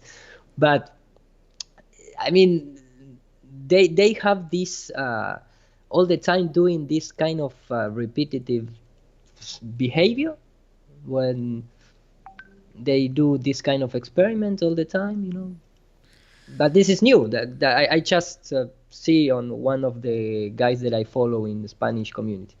Right. Which is still funny because that's a GoPro Hero 3, which doesn't even have linear view. The Hero 5 session was the first one to add linear view. I assume that these guys have a little more funding to put at least a 7 GoPro model. Obviously not. But well, Discovery is losing money maybe, so they use this old equipment. I don't know. But this is the kind of thing that when you see, all the time bombarding your brain, Constantly, exactly. It's amazing. They are in really bad position right now, man. At least that my interpretation of the. Oh, it seems like it. I mean, and the other thing is constantly is now every channel on TV, every commercial, every ad has to do with the moon landings. Budweiser has a specially brewed beer to celebrate the 50th anniversary of the moon landing, and it just seems like everything I see, this moon landing is being thrown everywhere, and it's one of those things where they can't ever let people know that it didn't happen. So they have to keep up with it.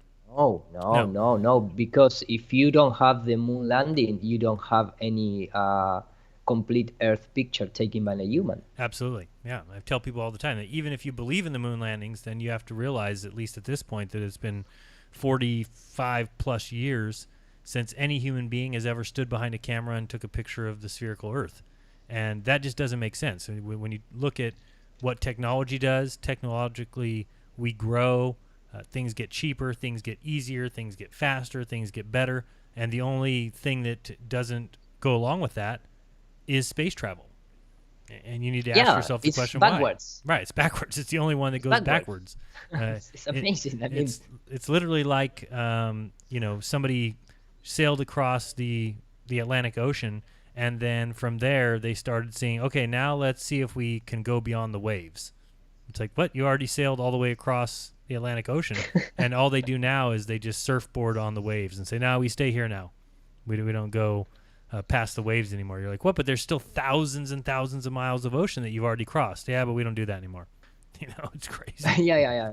And I always ask myself if that the Wright brothers, they were thinking about the curvature of the Earth when they create the first plane. Yeah. No. Well, you don't know, man. I don't know. That's you true. Talk with that guys? No. I have not talked with them. Okay. But I think that did they name it plane, or did somebody else come up with that name? Airplane. But maybe, who knows? Who knows? It's true. No, yeah. When you see, for me, it's really funny when I see the Mercury astronauts suits. I don't know which is the pronunciation. This Suits, motorbike. Yeah, the motorbike.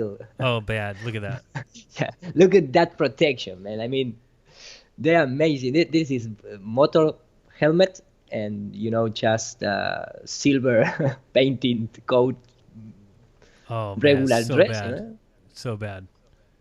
It's and that's supposed to be okay in space. It wouldn't explode. The spacesuit wouldn't explode. No, but this is one a typical case of what you are talking about. I mean, right now, you go to the low orbit missions with this super comfortable suit, and you can move all around and make all this acrobacy in the space. But right now, to go low orbit, you have this Huge super suits. suit, huge suit. You can even move.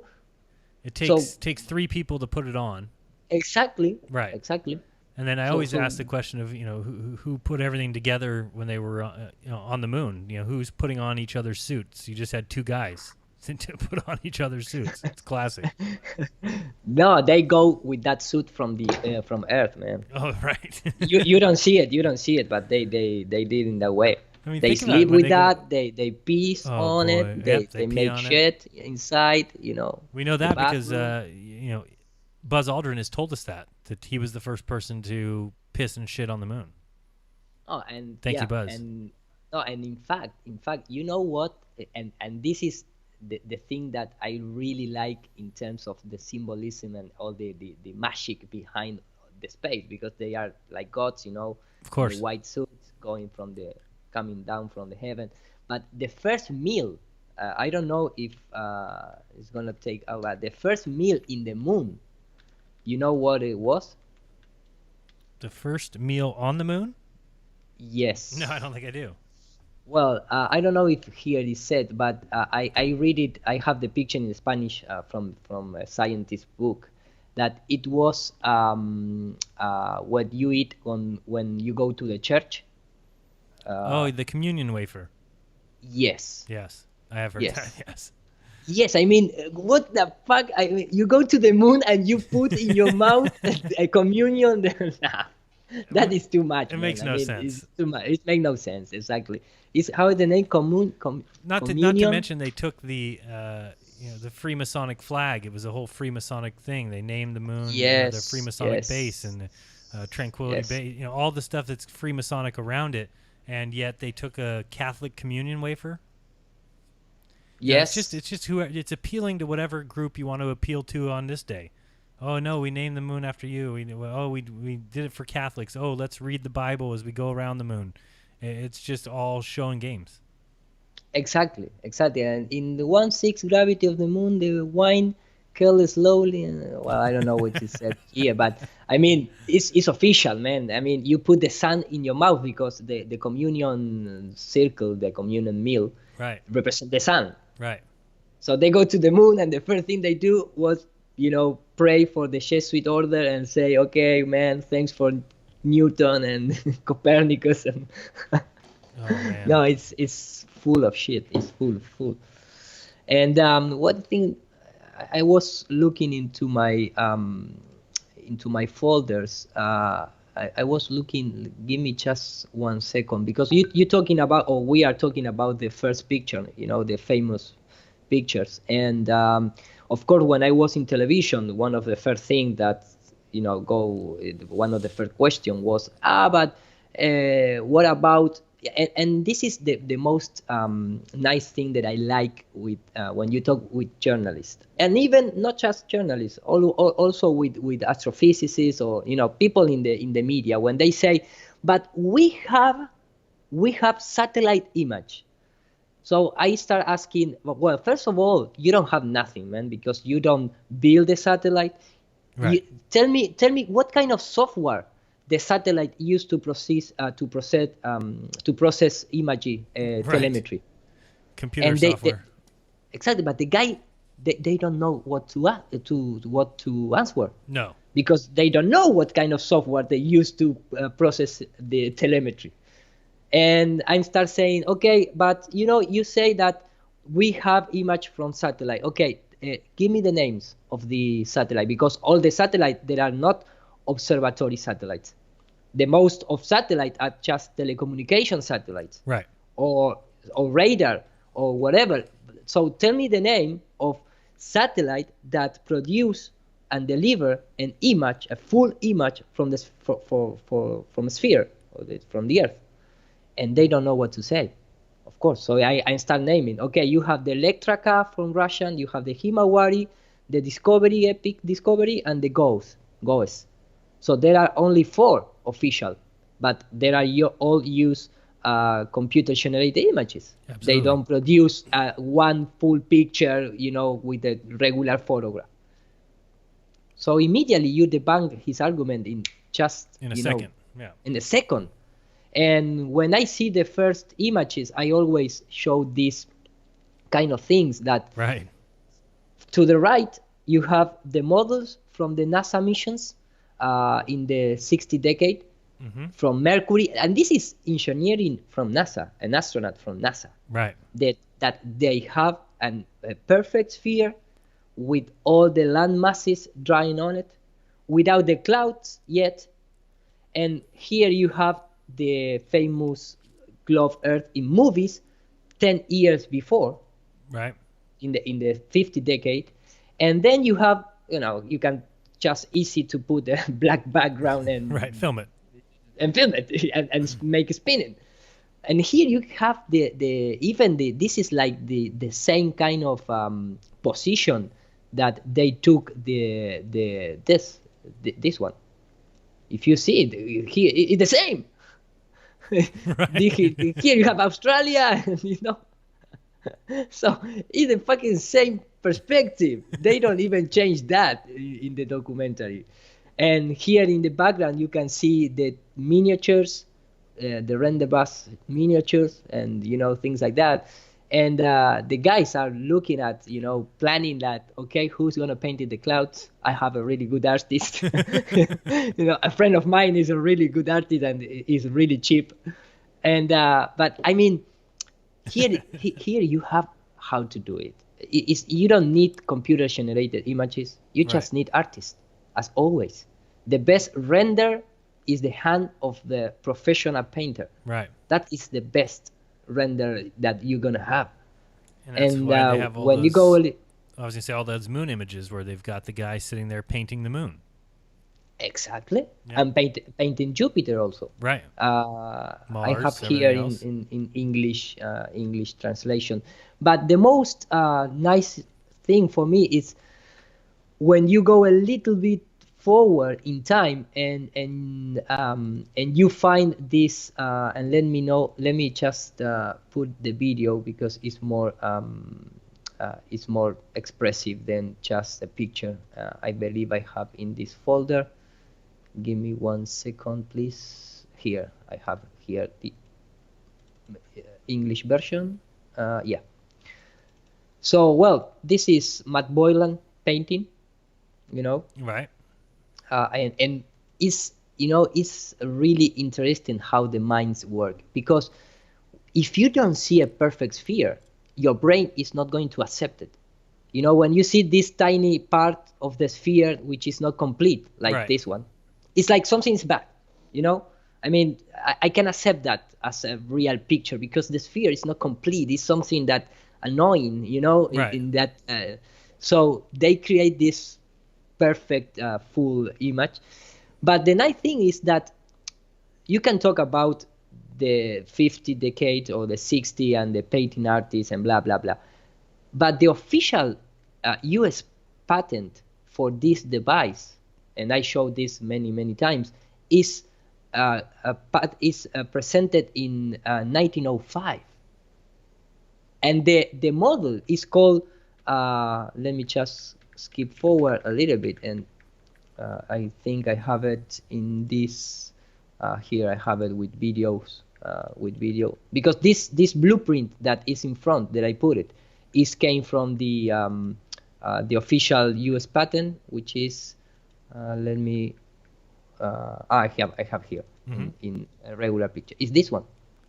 Is the device for producing illusionary effects, and this is the name, man. I mean, illusionary effects, and the first page in that patent is this. Right. It's this. I mean, you have this like 60, 70 years before to paint, I mean, and to make spin. Yep. Imagine the illusionary effects they caused by that thing. Exactly. And it's when you start to put all these things together, you have here the famous moon model, the Right. Jupiter model, and so on and so forth, because there are all models. You cannot escape that. Right.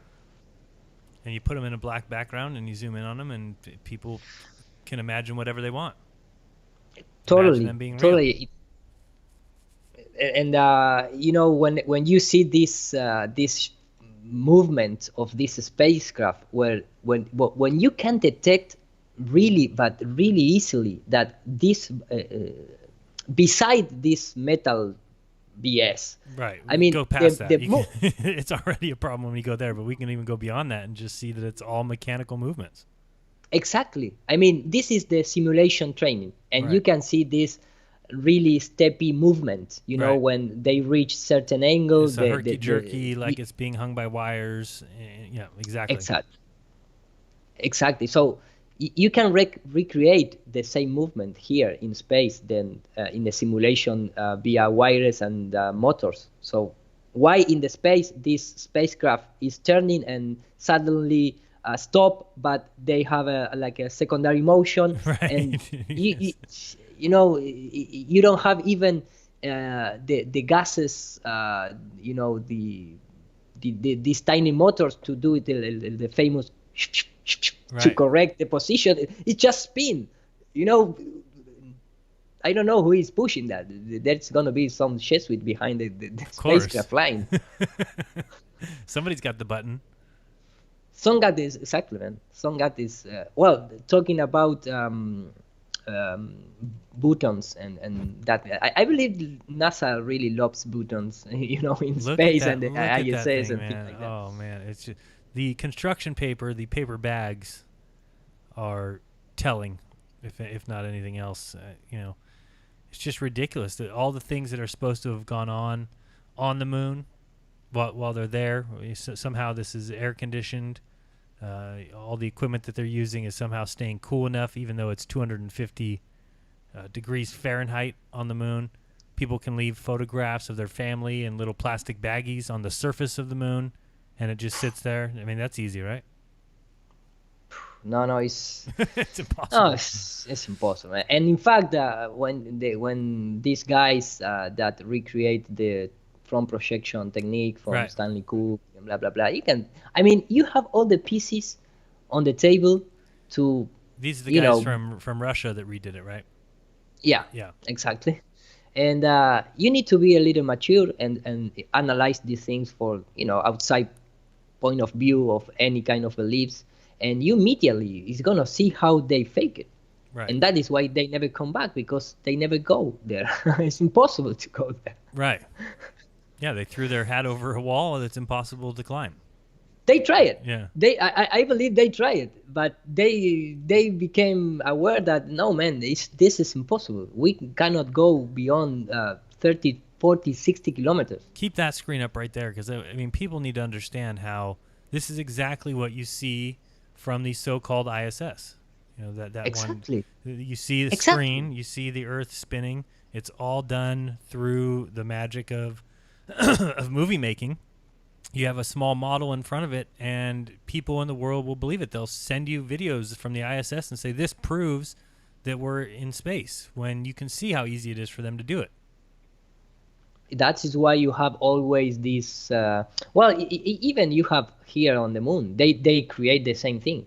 Right. But this, when we said the same thing, we are talking really the same thing, Right. because that is why you have this technology, all these Lola projects with all these train tracks and the camera moving, passing over the screens, that you have the back projection or the front projection, whatever you want to, because depends of the situation, you're going to project from the front, or if not from the back. Right. Then you have this kind of situation when, for example, in the official mission, you have like a more brighter and lighter moon, and sometimes you have this very contrasted moon.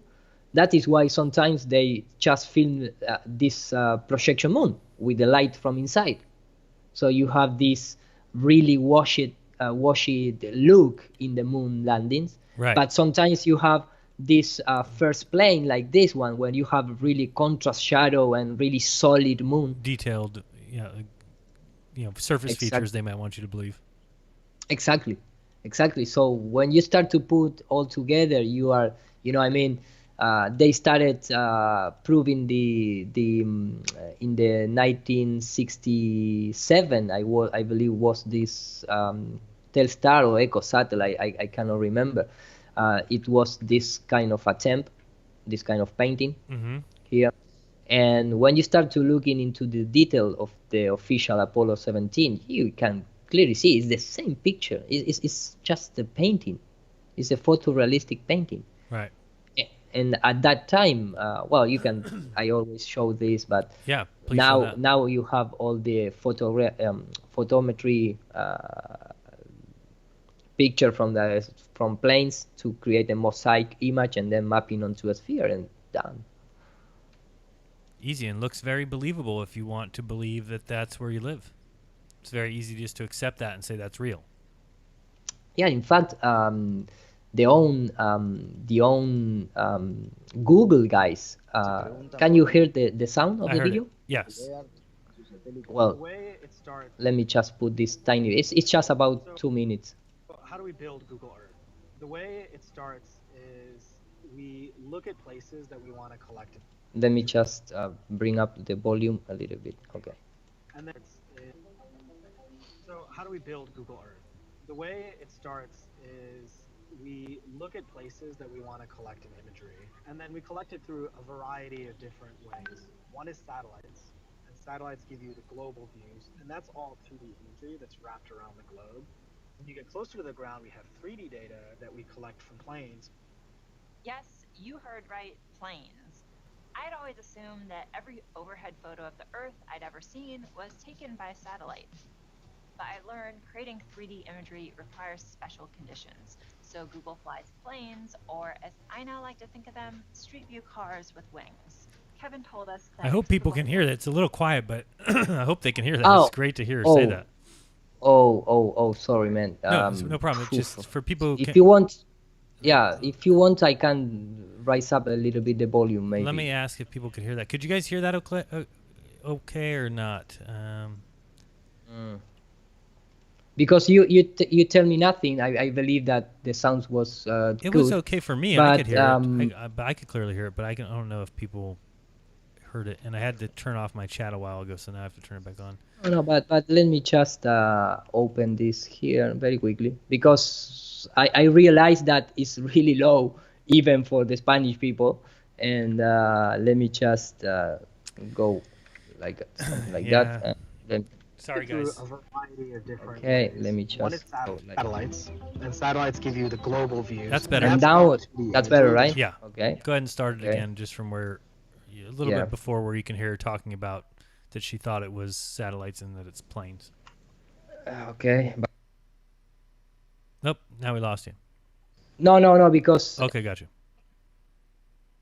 Need to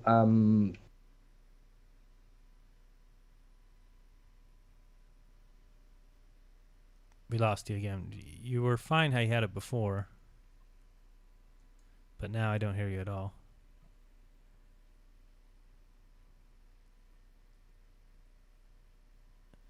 Yeah, Alejandro Pablo Tarcia said they're actually using UAVs to map everything. Very much so. Dave Hinkle, thank you. Ira, we cannot hear you right now, just so you know. You turned off your volume or something. Okay, sorry, man. I pressed the mute button here in the in the Skype. Just give me 2 minutes, and I finish to process the rise up volume, and I play again. But okay. For the just for the people that understand that there are all aerogrid mapping.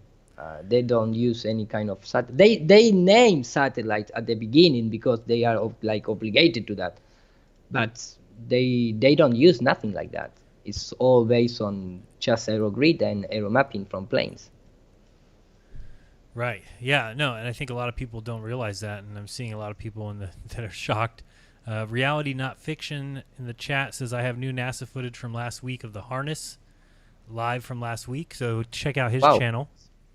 We love the harness shots. Yeah, in fact, I have here, let me just go very quickly because all the a few times I present this Scott Kelly problem with the harnesses, and let me just remember the people. Dilly Gill does say from the chat that we did hear it though. So yeah, I think that you maybe just want to play again, and we'll. Yeah, there you go. There's the mapping from the plane. Okay. Okay. Let me. I have a better idea. Let me just very quickly solve this problem, and I'm gonna play directly to from Premiere, and it's gonna be much better. Let me just. Sorry for this inconvenience, guys. No problem. I don't expect to. People who watch my show are used to inconveniences. No, me too. But I never expect so much freedom to share my screen. Really, You're very lucky. Your show. You're very lucky today. I'm very lucky, man. No, it's good to have you, and I appreciate all your work always. So, yeah, it is a little bit difficult sometimes when you're sharing volume. You have to change different things, and I think I've got mine showing from yours, but yeah, sometimes it's a little low. So he's gonna try it now. We'll see how it works. Okay, let me see if this. Otras personas se preguntan por Google. That's decent enough. People can hear that. The way it starts there you is we look at places that we want to collect in imagery, and then we collect it through a variety of different ways. One is satellites, and satellites give you the global views, and that's all 2D imagery that's wrapped around the globe. When you get closer to the ground, we have 3D data that we collect from planes. Yes, you heard right, planes. I'd always assumed that every overhead photo of the Earth I'd ever seen was taken by a satellite. But I learned creating 3D imagery requires special conditions. So Google flies planes, or as I now like to think of them, street view cars with wings. Kevin told us that a typical flight to take photos is around 5 hours. Except the planes aren't going across the country, they're making little zigzags over the same area. So it's north and turn south. It's sort of like mowing the lawn. This pattern helps the photos overlap, and multiple cameras help capture a place from different angles. In planes we have 5 different cameras, one looking down and forward, back, left, and right. In my mind, I'm picturing like photograph, photograph, photograph, photograph. Yep. And then something puts them all together. Something called an algorithm. Photogrammetry, yeah. Which is just a fancy word for taking all of this imagery that we collect from the plane and constructing a 3D model. The first step to creating a place in 3D is a little bit of photo editing. So all the imagery is sort of prepped. That would be removing clouds, removing haze, color correcting. You'll actually see that a lot of the cities don't even have cars in them. We actually take the time to extract those. Then the 3D science begins. Como vimos, Google Earth and that is how they produce. In fact, they use all this software from Vexel cameras, which is one of the most first-class standard processing. But the problem here is that, okay, we use satellite. Where? When? Right. Because after a certain point, when you reach or when you start zoom out in Google Earth, immediately you're going to become this part, which this is just a compositive images. This is not a real image from a satellite. So, I mean, tell me what part exactly is a satellite image, please. Right. And they have no answer. And even if they did, I mean, like you said, there's only the 4 major ones. And, we've already shown those to be the frauds. Exactly, man. It's all ridiculous. I mean, why you gonna spend so much effort and money and 5 hours of a tiny plane going zigzag to take pictures when you can just simple you have a satellite out there, you put a camera with zoom and you just make that zoom pictures, for example, right? Things like that. But that's because I can understand when you go in the street view mode, but when you are in the just looking from the top, why you spend so much effort? And that is why I assume that they put so high prices to the satellite fakery launches, because they need to cover a lot of people, right? In the real life. In the real life, it takes a lot of people to produce what they've produced. Exactly. So it does cost a lot, when you've got DirecTV paying $350 million for their satellite to go up. There's a lot of work that goes behind sending satellite signals to every DirecTV customer.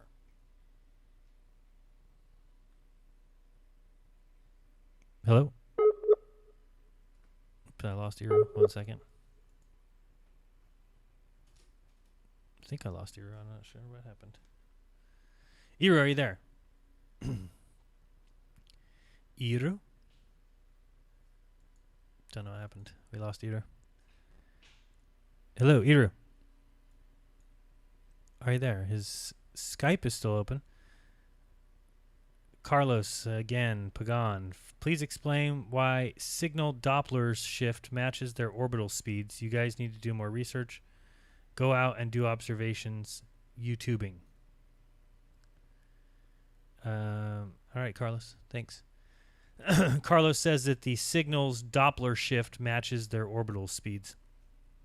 So I guess that means that there's DirecTV satellites. Let's see if we can call Eero back 1 second here. Get you on a new screen for a second. For some reason, I have an extremely low KBSs again. I don't know why this keeps happening to me. Let's try him. 1 second.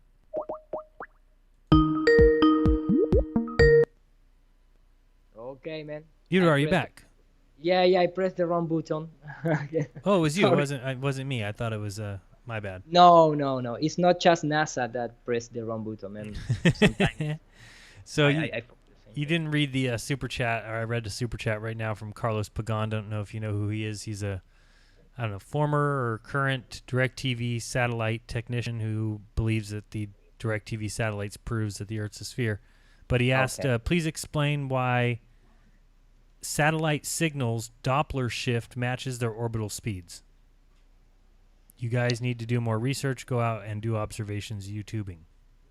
Yeah, when they say a lot of times, I have here and this is not just because I am not a technician and nothing like that, but he created the software of that. He knows the firmware of that.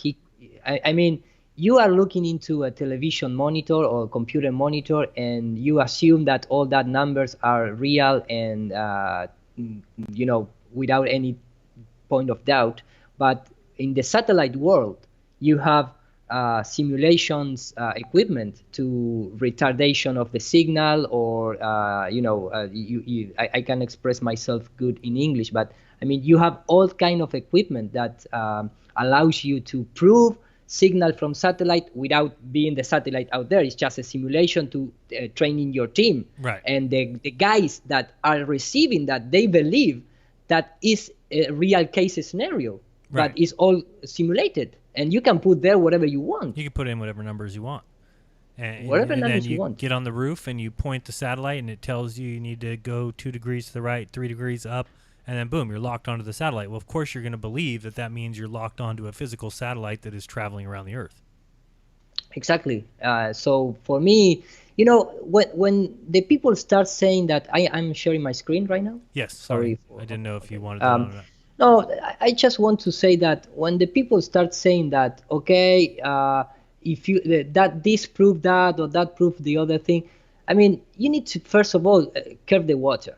If you want to start put it in that kind of behavior that you prove that, you prove the other thing, let's start to measure the Earth, because we're talking about the Earth, not the skies. You know, you don't have access to the sky. You don't have access to that technology. You are not from the top elite astronaut. So if the things here on Earth doesn't match what the model predicts, well, then you need another explanation for what is going up there.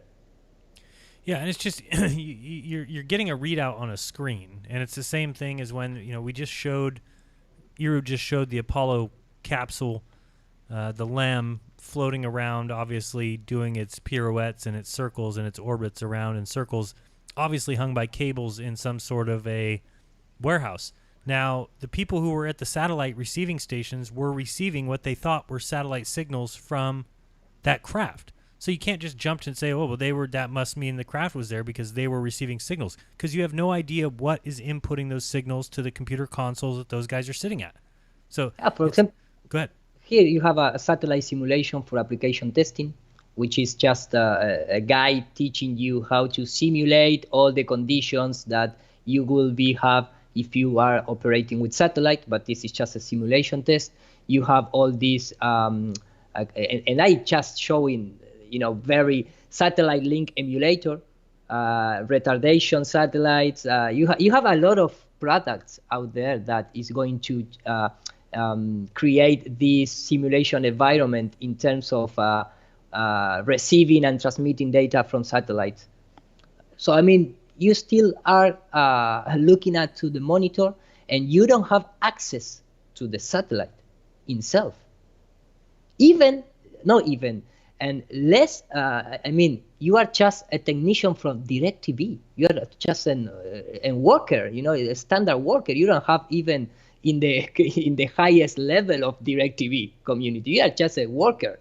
Is a sector D worker. You just pointing out antennas to the sky. Yeah, somebody just super chatted, asked, I'd like to know if we can check NASA purchases. Some you can, but most of them you can't, because a lot of it has to do with DoD purchases, Department of Defense, anything that's military use. You're not going to be able to search and find that. On a very, very basic level, I think you can, research some of what NASA spends. I've done it before. There's a couple websites that allow you to do it. But as far as finding the entire $56 million a day, no, you'll never see all that. And if they're spending any more than that, it's coming from government contracts and things that we wouldn't be able to research. Or anything that's being spent, say with Northrop Grumman or some of these other, Lockheed or Boeing, is all going to be stuff that they're not going to let you see because of trade reasons and trade secrets. That Boeing can't let you see everything that NASA purchases from them, or else somebody would be able to go and create the product for cheaper. So a lot of it has to do with the trade secrets of the industry. So yeah, you can do some of it, but not a lot of it. Sorry, go ahead, Ira. No, that's right, man. I mean, I have here that like 200 gigabyte of information about satellite and things like that. And I mean, for me, when you start looking into this, for example, the NASA ultra long duration balloons, which have the same size as the ISS. I mean, 115 meters wide for 70 meters tall, with that kind of volume in meter cubic for the helium, the parachute, or the payload. The payload can reach 2 tons of the payload. 8,000 pounds, I think. Yeah, 3,600 kilograms. Mm-hmm. And the cost is to 2 million to 3 million, and this kind of balloon operates in the 50 kilometers band of the atmosphere, not in the regular 30. It go really up 55 kilometers. You have all the conditions for operating with the balloon into the winds, but the difference between the regular world view stratolite, because you don't only film with planes, because with planes you only reach 10 kilometers or 8 kilometers when I'm talking about in terms of the Google Earth conditions. Right. And you when they say we use satellite, they use the world view stratolite things, which is a global aerostatic balloon that reach the 35 kilometers. You can have a payload of 50 kilograms. You have powered by solar panels, 12 hours of autonomy, blah, blah, blah, blah. But these balloons are a little messy because they are, they go all over. They go all over the place. But when you use these only NASA ultra long durations, which stands up there until 60 days, 2 months up there, or longer, you have the privilege to go up to 55 kilometers when you only have like straight path. You don't have all these swirly turbulence problems. And of course, this kind of balloons, you simply, because it's very simple, you put a motor. like this. I mean, right. you have the conditions to drive on wind path, but you also have the condition to put motors and have your autonomy up there. And I've heard people say to me before when I've mentioned this and talked about the balloons, and they say, well, your signal would drop as it moved from one balloon to the next if the balloon was flying by you. I said, are you crazy? When you're driving in your car, if you're talking on the phone, it's constantly changing from tower to tower. When you leave your house and you have Wi-Fi on and you go walk too far, you don't lose the video when it switches to exactly. Another version, or if you want to call it whatever, it depends on what you're using. If you're using whatever level you're using, I don't know, it could be anything. When you get outside, some people are using 5, some people are using 3G, some people use 5G at this point in Sacramento and some other cities. Some people use the other LTE. So it just depends on what you're using, but you can switch between those, and there's no loss in signal. No, exactly. And I mean, and for me, you have so much technology to fake the satellite behavior, because of course, like we said before, you don't going to solve any or all the telecommunications company in one equipment, which is called satellite. I mean, you need a lot of things. So right. First of all, for at least for me, one of the best cover-ups, anytime you see one of those part of the technology that they use to fake satellite telecommunication, is the OVNI, the UFO thing, because this is a really old prototype, 1992 prototype for a satellite balloon on the air. Right. And they dress up like spaceships, alien spaceship. Right. So the people, when people see this kind of thing, is, oh no, that is a spaceship. It's from the other planets. Right. So you re-embrace the heliocentric model instead of thinking, oh, this is our own technology, and why is that technology up there? This kind of spaceship, they don't have any equipment for guns or machine guns. Right. So it must be something for other purposes. Right. Like, for example, telecommunication. Absolutely. Could be that kind of thing. And look at that, the size of the thing. It's well, like imagine if you sent a DirecTV signal up and hit that, and you have anybody who can tune in from pointing their dish anywhere near that thing, it would pick up the signal bouncing off of it. Yes, exactly. This famous escape. And you have troposcatter, you have right. Ionospheric. In fact, it's really sad when DirecTV charged when medium you, up there. Yeah. When you have the clouds or stormy weather, you lose the signal. In fact, not just that, you always lose. Also lose the signal with supposedly solar storms. Solar events, yeah. Solar event, you lose the signal. I mean, no, it's amazing, and I really like this. I showed this a few times before, but I mean, this is the real, not just GPS, also any kind of technology that up there for telecommunication. And when you type anything of this, of course you're gonna find that this is all true. I mean, if I don't know, maybe right now I type like the most strange name of this list, like nobody even know about it. I don't know. Airborne relay communication, for example. Airborne relay communication. And you type it, oh, I have this kind of technology to transmit signal. Okay. High altitude long operation. High altitude long operation. And there you have it. So, halo, this kind of drone things, to mapping, to bound signal, to uses and very variety of ways, and you have a lot of equipment to fake or to use real life telecommunication. It's not just solved in one single object.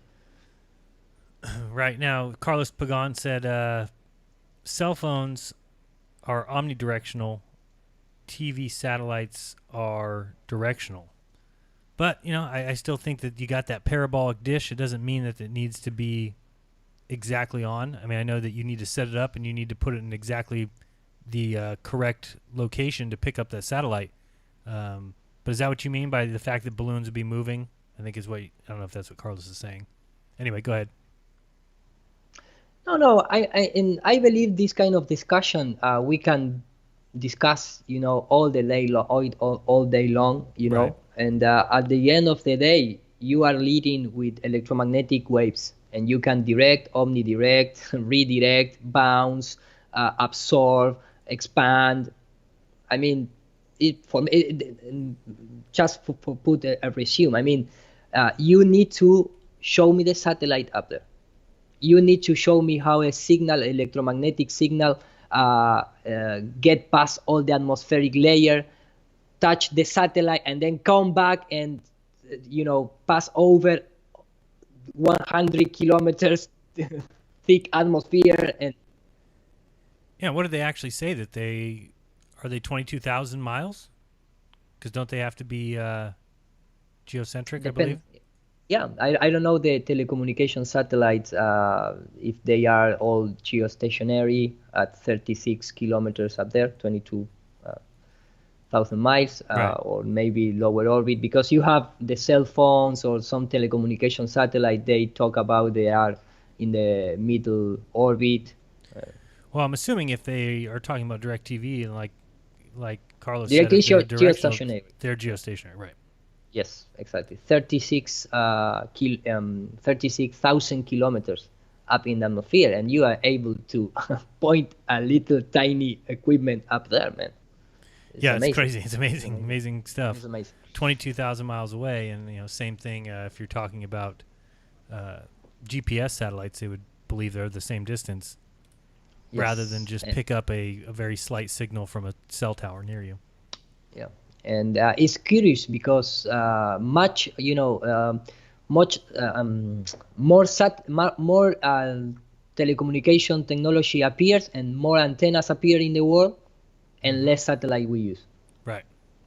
That is one of the. They're everywhere. But Once you're awake to this and you start driving around, you can't go anywhere. At least over here in the United States, at least where I live in California, they are seriously every few miles. Yes, and here in Latin America, it's became a really issue. This all 5G, 4G technology, antenna each like 100 meters. You have another antenna, and then you need to lead with this kind of nonsense news. Like let me just put it in Spanish first. It's laser para. Destruir basura. Here in Spain, you have like and this is news, okay? This is this is official paper news in Spain, one of the most important, in fact. And they say a laser fired from the Tide, which is a mountain in Spain, to disintegrate space debris. The European Space Agency investigates from the Canarias Island a new system to empty scrap Earth orbit.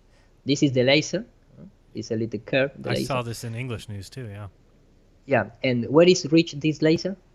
I need to assume that this laser is 120 kilometers or more in the space, because it's right. Just superposing this to the image. But the thing is that when you play the, there is a video with the technicians explain to you what is capable to do this laser. And the guy, and this is not, I'm not joking, the guy says that this laser has the power to eliminate, let me just say in English, because screw. A screw, yeah. Yeah, the size of the screw. I mean, how you are going to, and a screw have the size of, I don't know, a battery, right. Or less, traveling at 13,000 kilometers per hour, and that laser around the Earth, around the Milky Way, and you are going to able to put a laser from the ground. Yeah, like it has no beam divergence at all, I guess. I mean, beam divergence. But this is official. This is right. 16th of June. Right. And the ESA put that, and and pay money, and they create this laser, and they training the guy who trying to shoot a screw from the ground. So it's a fantasy world.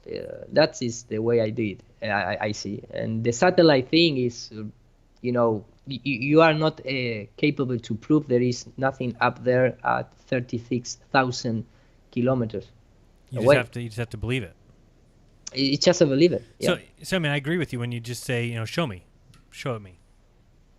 Show me. At this time, you need to show me. Right. Yes, because I have so much information about how the satellite works and all the different capability that they have, that you need really, you are not going to convince me just for saying that, because you see in the monitor where you have software to emulate or simulate signals for training purposes. So what is the difference between training a guy that then show you the real thing? It's the same thing. It's the same computer and the same software. The only difference is that a supervisor of you came to the room and say, okay, we are no longer in simulation mode. Now we are in real mode. Right. And there's also balloons that can stay right where they want them. Yes. They stationary. also do stationary ones, right? Yeah. Where you can put it up there and it knows. 5 years. Yeah. Well, I've seen at least a year. I don't know more than that, but I wouldn't doubt it, though, that if they just start to move out of order at all, they just push back. And if they start to lose a little bit of altitude, then they just give it a burst of hydrogen. It goes back up. If it starts to go a little bit too high, they release a little hydrogen. It comes down. Absolutely. Yeah, you have tiny ones of 12 hours, 21 days, 9 days, 14 days, 90 days, and this is Zeppelins. But this is another kind of technology that they use. But then you have this, I don't know if I have here, this is in Spanish, but this talk about the Project Sancho 2008 with capability of 5 years be in the upper atmosphere at 20 kilometers or 30 kilometers up there. And then you have, of this list of satellite balloons, blah, blah, blah. I just trying to find that the paper that says about 5 years continuously. Pseudo satellites, the new eyes in the stratosphere. Right. Pseudo satellite, that is already this one. This one has the 5 to 10 years capabilities. Wow. Yeah, I mean, sky station. When you are just, and I'm included in that position, we are just a civilian guy that works for a company, and you just need to wake up every morning to pay your rents, and you just think that you are pointing into a satellite. You don't even have a clue what the technology they use. That is the way I see it, this kind of thing. Yeah, I think the same thing. I think it'd be very easy to fool the population. It's the same thing as all the guys who sit at the consoles at NASA. That it's been shown many times that they're just running simulations, and those guys have no idea. It's not like they know they're running simulations. They run the entire thing, and then they tell them after, okay, that was a simulation. Now we're going to do it right. Well, they have no idea because the consoles will read back whatever's being sent to it. So it's very easy to make people believe that what they're seeing is real and true, and it doesn't have to be. Yeah, and then it becomes all the problems with satellite, at least, all the problems that how they use the propulsion, for example, how they propose to not fall into the earth, because there are satellites up there like the Sputnik that supposedly still orbiting the earth. I mean, that is a shock, man. I mean, the Sputnik it even have any kind of propulsion system. Right. So then the materials to compensate all the heat and the extreme weather conditions up there. I mean, it's a nonsense after nonsense after nonsense. It is, and you can just look at all the stuff that we hear the seeing stars in space is a big one for me with these damn astronauts that can't get their story straight about whether or not we can even see stars in space. And I've heard people try to explain away, and none of them have been able to do it. When you've got people like Neil Armstrong saying that, when we traveled to the moon, when we were in cislunar space, we couldn't see any stars. The Earth and the sun are the only things visible. And then you've got people saying that when they're on the ISS and they're out doing spacewalks, that you can look out into the blackness of space. You've got other people saying, oh, we see millions of tiny specks. We see millions of stars. You've got other people saying, oh, well, on the day side of Earth, you can't see any stars. The sunlight washes them all out, which makes no sense, of course, because if you're in space, then you're past the atmosphere, so there is no sunlight to wash out all the stars. It just goes on and on with every single astronaut giving some different answer that they just don't jive. So, I mean, that's one for me that I've always had such a big problem with. What are you showing here with the dishes? Yeah. What I'm showing here is a technology for operating with satellite dishes, and you can use the ionosphere, and that is official thing. I mean, this is not even a question of if it's possible or not. You can bounce signal from the to the ionosphere, and this is in Spanish, but it said this is from Wikipedia, in fact, and it said that the signal can bounce or jump between Earth and the ionosphere 2 or more times, and then they explain how to use stationary radars or antennas to re-project the signal, and then you have the amplifier of the signal, and blah blah blah blah, and then you can. In fact, this is sad, but this video, which is from Antarctica, is in Spanish. Sorry for that, but the guy who operate this telecommunication signal from the Antarctica, they say that they can reach Spain from the Antarctica doing 6 bounds, 13 kilometers, more than 30 kilometers bouncing on the ionosphere. So it bounces ionosphere, then Earth, then ionosphere, then Earth? Exactly. Wow. And they reach Spain, but only with low megabyte data, just for audio, for example, of no multimedia. But this is an old video, of course, and you don't have to transmit to Antarctica. I mean, when you have an antenna, But that tells you how easy it would be to send GPS signals, even. Exactly.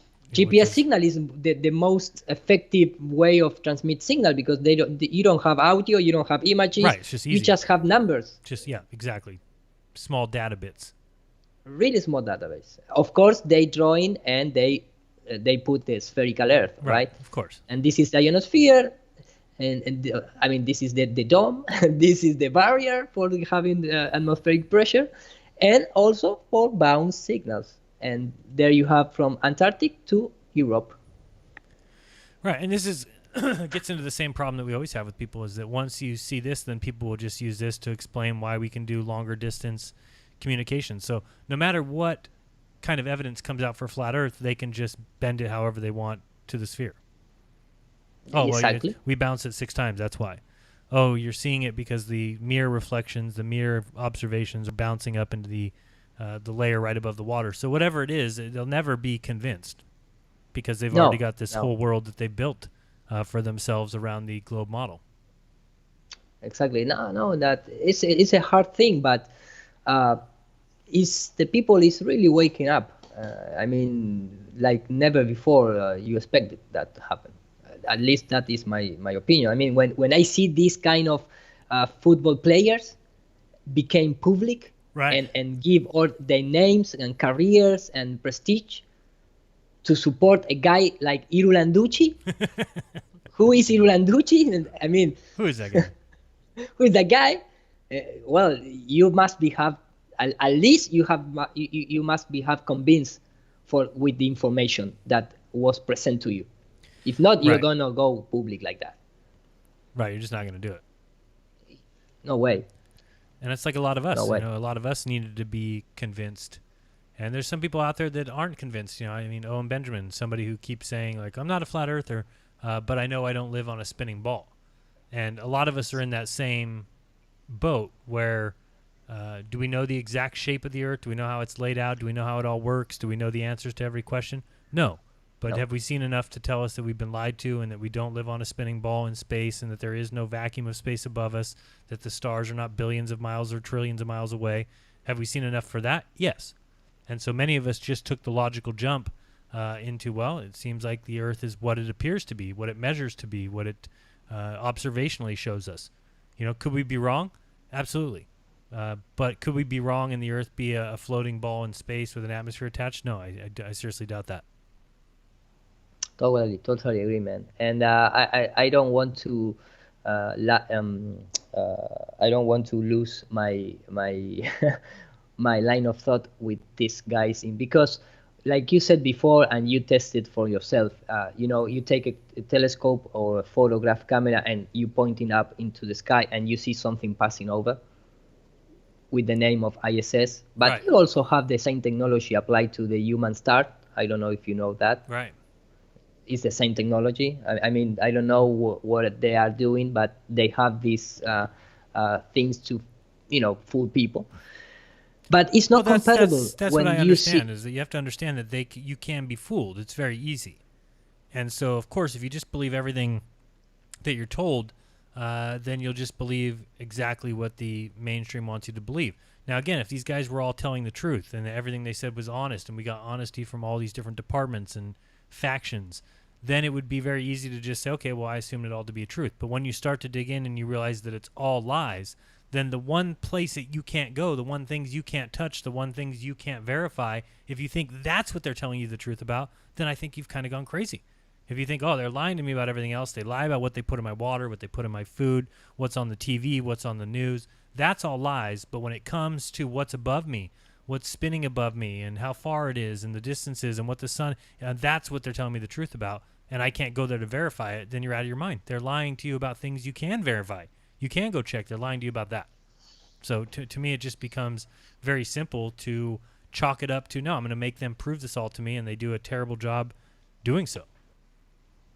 Exactly. And in fact, when I see that in the sky and I say, okay, this is something passed over me, like a plane, like a drone, like a balloon, whatever, I don't have I cannot conclude that is 480 kilometers up there because I don't have any reference to say myself that is the case.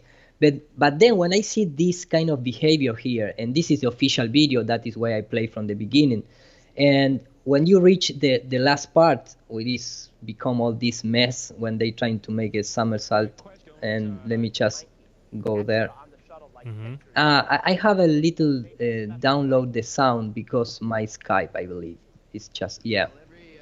You hear me better then? Or not? Not really. We don't hear it. Okay, no, but that is because you make me I didn't make download the yes, it's a four, man. That from the beginning. But no, I believe here I have the let me just if the sounds get better. Okay. Yeah, it's so we're very limited. There you go. It's better, right? Yeah. Right? Yeah. Okay. Okay. So what I say is that when you come to this, let me just go here. When they're going to do the somersault at the end, here it is, and this is official. And when you start hearing, of course, you know, I explained this a lot of time, how they go first one for get more free in the space, and they start to make all things, and Scott Kelly gets stuck, and this guy, you know, let me just go a little forward. But the important thing here, for me at least, is the sound. What you're gonna see here, Keep the day jobs, guys. because Scott Kelly is trapped in the wires, and this guy make the signal to say, okay, gonna release him. You can clearly see here, and this is a full picture, how he pressed something, not just for the sound, but also for the way that he put the hand, and he left 2 fingers behind the wall, another 2 fingers in front of the wall, and at the same time that this guy pressed something here, which is hid by this front wall, the Scott Kelly cloth behave really strange in a mechanical way, and you also you're gonna hear the motor that is trying to release.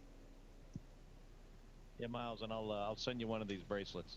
I would But very much appreciate what I'm trying to say is, Yeah. look at the guy. Let me just. There you go. Yeah, And you can see the cloth here, and the.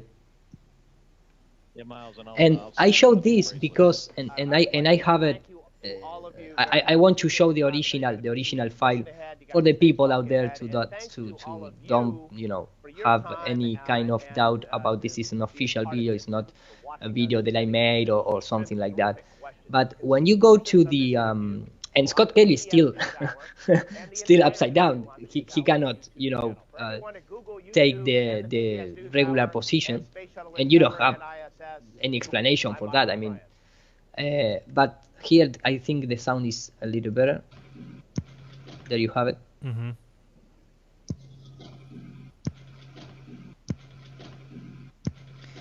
But Right. I showed this because here the same thing, the Team Peak, you have the same kind of mechanical sound, the same. But not just that. What I want to show is that when you go, for example, to... That was great. That was Practice great. makes perfect. Give me another week. Give me another week. That is amazing. But when you go, for example, to this one, this is from Flathead Politics. This guy had the same problem. He's like stuck in that position, and he needs to press a lever to go down. So, if the ISS is really how they say that it is, why they need to do all these kind of things?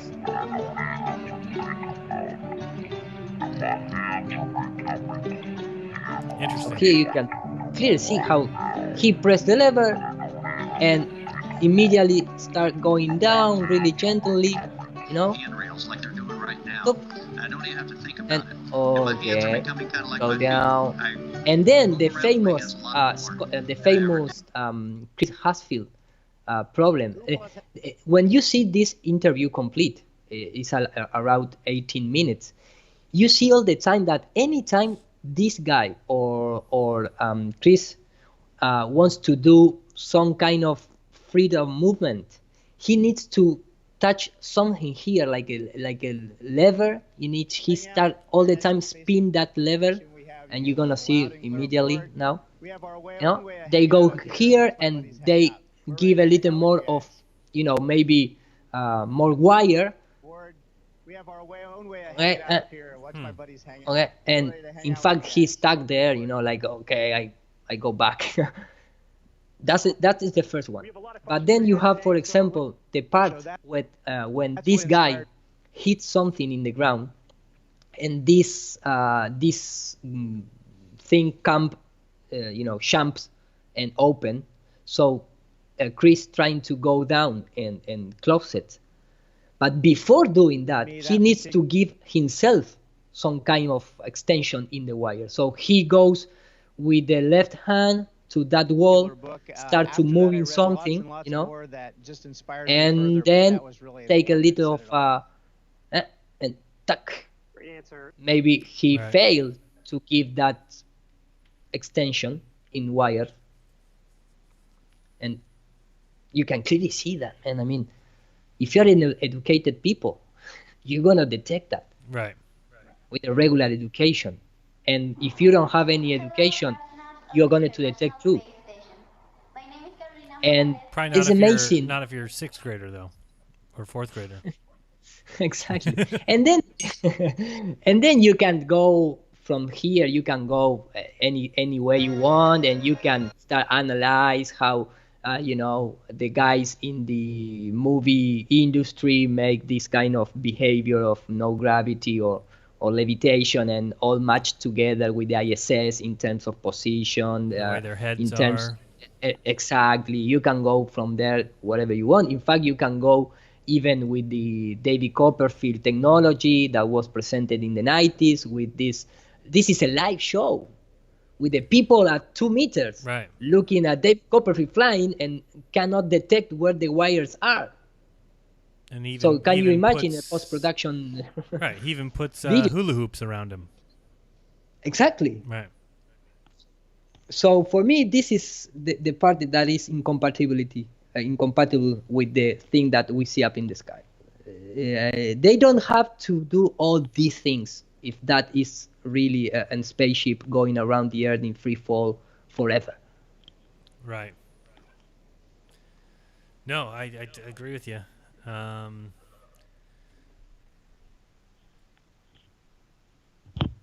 Very interesting. And the one where he falls here on the right. Yeah, you haven't, but you can go with these guys forever. I mean, they have a lot of, and I really like to see this last one that you read from the comment. You read something about I have the last video that showed the harnesses on the ISS, something like that, right? Oh yeah, that was from somebody earlier. I forgot who it was. I mentioned it earlier, but it was in the chat. It's long gone by now. Okay. It wasn't a super chat. It was just a regular chat I was reading. No, very interesting stuff, Iru, for sure. We're getting close to 3 hours. You want to tell everybody again where they can find you, all that fun stuff? Yeah, you can find me in let me just open. It's more easy for me, man. Oh yeah, and that's good. That I forgot I had the graphic on the screen the whole time. So Patreon okay. at Nur para Todos. Yeah, Nur para Todos. Yeah. In my official webpage is nurparatodos.com.ar. And then you can find me with the same name in Patreon. AR though, A, right? nurparatodos.com/AR. Gotcha. Yes, AR. Sorry for my. No problem. I have a little trouble with that letter. We'll get you fine. And then you have my Instagram, my Facebook with the same name, my Patreon with the same name, and my PayPal with the same name, or irulanducci@gmail.com. And there you have all my videos and things like that. My research, my information is all free for everyone. So you just ask and I send to you if you cannot download it, and I put everything for free. Awesome. Very cool. Yeah, and then you planning on joining me again next week too? Or, yeah, man. Okay. Yeah. Next week we'll talk a little bit about my movie, which should come out Saturday, and we'll talk a little bit of the moon landing, since that'll be right after the 50th anniversary. So we'll kind of do some moon stuff. We did a little bit today, but we can do some more of that. I'll have a lot of moon stuff going. It'll be after my conversation that'll be coming out Thursday with Mel Fabregas from Veritas Radio, so we'll be able to check that out as well. I will play my thumbnail one more time here play my trailer one more time. So let me get that up for you. And again, that'll be loaded on my channel immediately after this video, so give it a few minutes after we're done here. I'm gonna stop sharing. Okay, yeah, stop sharing. There we go. Okay, let me. Supposedly, right now I'm stop sharing. You are stop, and I'll switch for you just so you can watch me do the end here. There we go. You should see my screen. I hope. Probably. All right, guys. So I'm gonna mute up real quick. We'll be right back after this trailer. 1 second. Enjoy.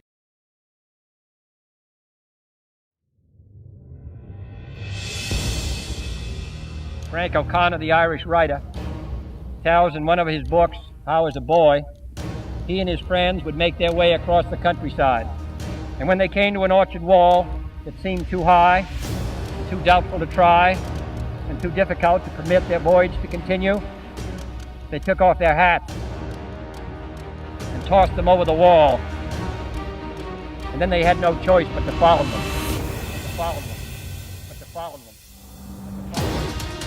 This nation has tossed its cap over the wall of space, and we have no choice but to follow it. Become the capital of a scientific, technological elite. We choose to go to the moon. The dream of conquering the vastness of space. Hello, Neil and Buzz. I'm talking to you by telephone from the overroom of the Useful cooperation in 10 years ago, put a man on the moon. And we're going there to stay. A manned mission to Mars. Around the moon. Twin missions to Mars. Man to the moon, to Mars.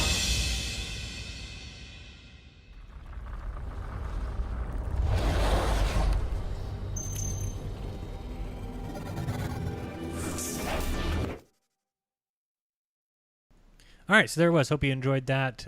It'll be up on my channel here shortly. The video will be out on July 20th, so enjoy that. Hope you guys enjoy it. And remember to support Iru. He mentioned all the ways to support him, Patreon and PayPal, all that stuff. Check out his website, which is nueparatodos.com/AR. And Thank you. Any final words besides that, Iru, or will we just see you next week? No, we just see you next week, man, after 3 hours. No, I really like to say hello to Flathead Politics, that I share a lot of material, because he's one of the guys who likes, like me, to catch, this behavior from NASA, this strange behavior from NASA. So I really recommend his channel, and I take a lot of his research also. And say hello to everybody in the chat. I see a lot of people from the Spanish community, so thank you for that support, and the rest of you, of course. And I hope my English this time don't put me in trouble. Maybe sometimes it's a little difficult to understand me, but I believe that it was better. It was better. It was better than I imagined. After 5 weeks without talking with anybody in English, I feel really comfortable.